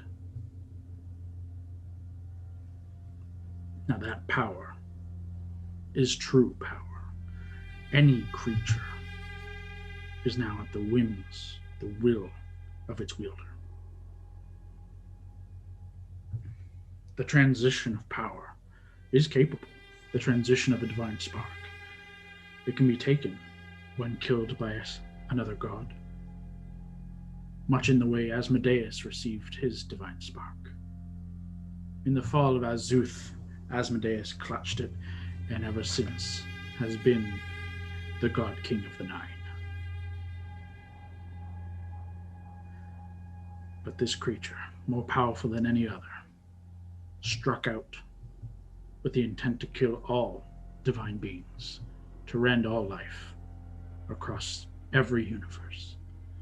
And they were successful in part, becoming a god themselves, striking down the Maldron god, the Lord of Mechanus, Primus, a being of divine law, struck down and smoked by this weapon.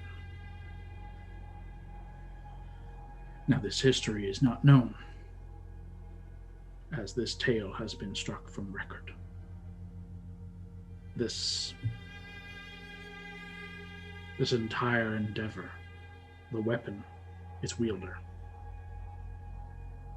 taken from us by the other gods out of fear. But we fear no more. This is a weapon we must use to right the wrongs of the gods.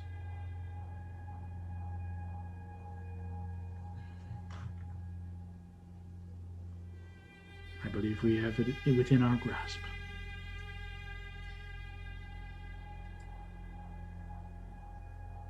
Mary was wondering if she could do an insight check on him when someone signed.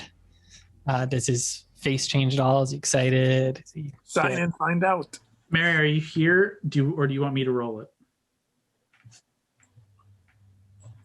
Okay. Please roll. Mary rolls an insight check as someone, as we'll say, as Brawley was signing. Not your best roll. Incredibly difficult to read. He was pleased, obviously, to see this progressing, and you could easily tell that, hooks are in one, hooks are in two. There's a likelihood this snowballs into the whole group, but you don't get much more than, is he trying to fuck us? Is he trying to is he just happy the deal is going how he wants it to? He's a very difficult character to read. Okay. I'm just looking here. Once this contract is over, like he said earlier, the knowledge goes both ways, right? So once it's over, there's nothing here that stops us from sharing the info? As far as you can tell. Okay. I just know there's strict laws about not talking about it now. That would be a breach of contract. That seems pretty clear. Yep. Yeah, beyond the end of contract, there seems to be everything seems to end at the end of the contract. So anything there within.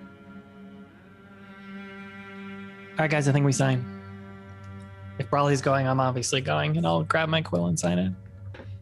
You do so. Lav if Brawley's going, and of course if I'm going. There's so many things that I want to do still, and I don't want to get screwed over and not be able to do it. I think we do this. We stop talking, grabs pen, signs. Okay, 2 more names. Gord Mary signing.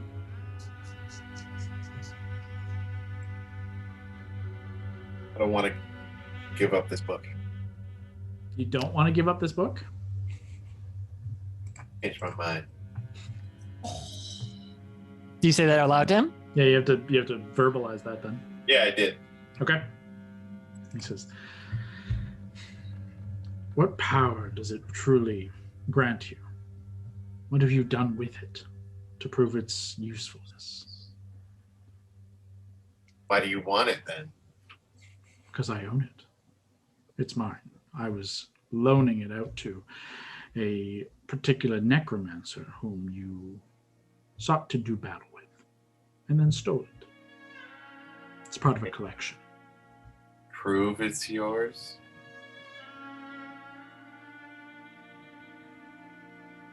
Says, there's no way to prove. It's not like I signed my name in the margins. Mary said in the chat, Gord, some ideas if you wanted any.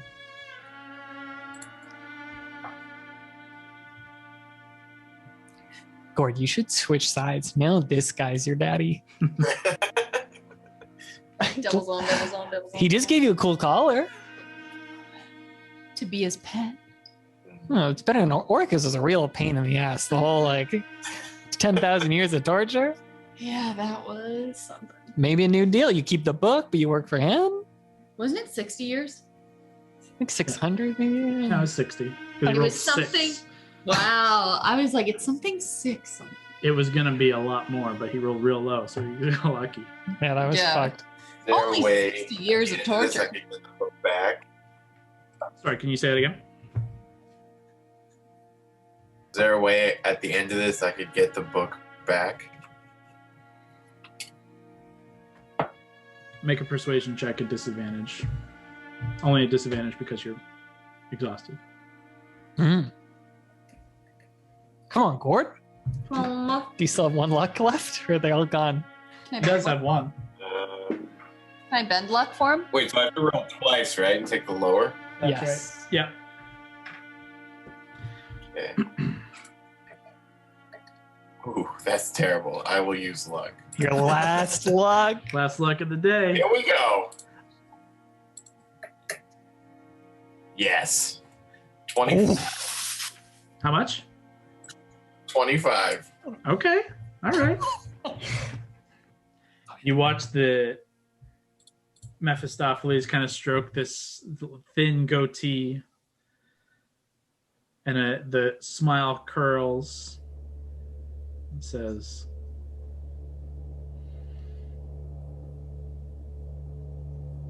"We'll make an addendum upon your return here with the artifact from the astral. We may have further discussions about this, about extending. I believe we have things that we could work together with. I appreciate someone of your ability." That's not. He's complimenting you. That's kind. I'll sign. With the addendum. Yeah. I love it. Betray Orcus. You go kill him. Could be dope. Possible. You could work that. That'd be fucking dope. There's only one person left, but she's BRBN. Mary, are you back? Mary, we know you'd sign it. Mary is going to sign. Like I'll speak for her, but she's just going to be really begrudging about it. But if the rest of you have, she will follow suit. I'm sure of it. I just won't make the call for her. Yeah. But I can't imagine she will. Oh yes, sorry, you're right. Cord's insight. She just fucking lunges at him, stabs him. Ooh, I'm rolling on D&D Beyond. You can see it for Yeah. yourself. It's a 12. That's a natural 1. Oh, didn't even see that part. Yeah. He's hard to read, eh? Very hard to read. The best you can gather is that they both have so many secrets, so much darkness in both of them. Oh, you're inciting Gord. Interesting. Cool. Just too hard to read. Let them work together. Both sides. Let them work together. Unfortunately, sorry. At least I rolled on D&D Beyond, so like there's no fudging anything. All good. Okay, Mary, signing. Everyone's doing it so cool.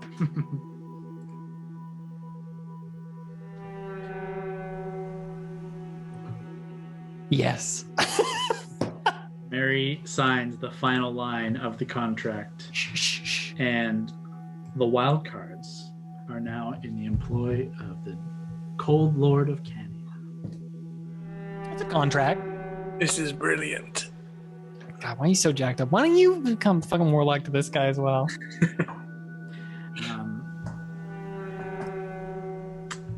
With that, the contract furls and then smoke. Mephistopheles smiles and says, "Excellent. We find ourselves in business, and thus our deal commences. The plan is simple. I've told you most of the second and third parts, but the first, delving into the astral sea, locate this form of Tenebrius, and retrieve the artifact ripped from history therein. It will come back into play in time. As per our agreement, you shall travel into the Star Sea aboard the Dreadnought. Captain Gambino shall be provided a way to divine your directions across the sea, but I leave it to you to decide how you handle yourselves therein. Along the way, how you choose to acquire the agreed artifact, though I have provided the gestures to the scroll and the gate gem that are just like on a table now beside. He didn't see, and then he just gestures and they're there.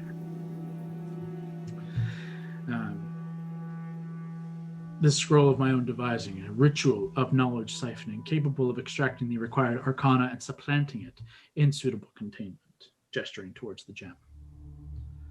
Once the information has been attained, return here for delivery, and we can discuss the next leg of the strategy while I begin deciphering the lost magic. And of course, discussion of your book. I'll just take those two things and put them in my bag.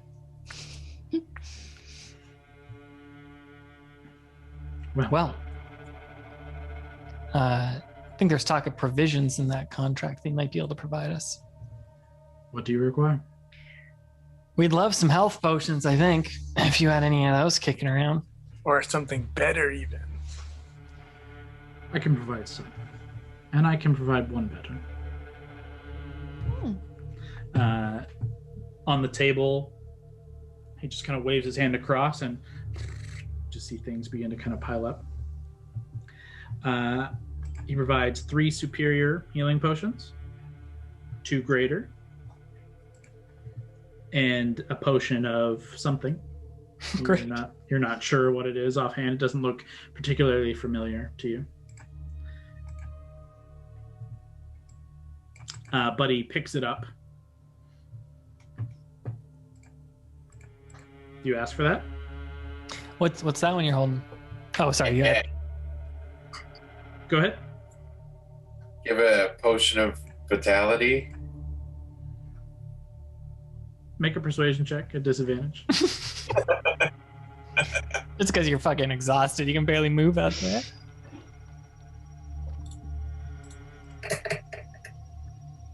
$14. Mm-hmm. He looks at you. He withdraws one of the superior. And a potion of vitality is presented. So 2 superior, 2 greater, potion of vitality, and he holds forth this last kind of weird one that is kind of purplish. Looks across your group, gestures to Lavender and Gord, and says, "This will most certainly do well for one of you." In fact, and he kind of swirls his hand, and now there are 2, and he hands one to each of you. That's nice. Cool, matching gourd. What is it? Take it when you are hoping to do some Be damage. nice.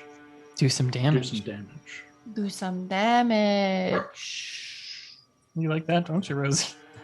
Do some damage on one guy, multiple guys. They're gonna hype you up. Just like really big Just like damage. jack you up. Oh. Didn't we encounter one of these before? We saw this somewhere. I don't remember if you did or not. I think we saw someone offer something. For the time being, you can write down Potion of Power. What does it taste like? Purple. It's grape. It's great. Anything else? Anything else, guys? I kind of want some cool armor. Yeah, she does. It says, I'm unfortunately unable to outfit you with anything beyond this for magical abilities. If you need packs or provisions, of course. Do we need like a teleport thing or? Packs and provisions would be great. It'd just save us some time. Great. Guys, free hell pack? That's gonna be cool. Packs and provisions. Just simple backpacks, rations, tools, like super standard stuff. Last thing, if you are willing, Should be able to get us out of here so we don't have to climb back down the chains. That can be arranged. Let's get back to our material plane. Ooh, not quite that far. I'll send you to the Dreadnought, though. You'll send us where? The Dreadnought. Oh, perfect. Great. You're hoping to embark immediately, I would assume. Yeah, I think so. We might have to do one last thing in the material plane before we leave. Of course, we won't speak of what we've discussed. I should hope not. It would be foolish of you to squander all of this so quickly. But kind of in line with what we do. Let's hope a change in the wind. Yeah, hopefully our luck has turned. I mean, thus the name Wildcards.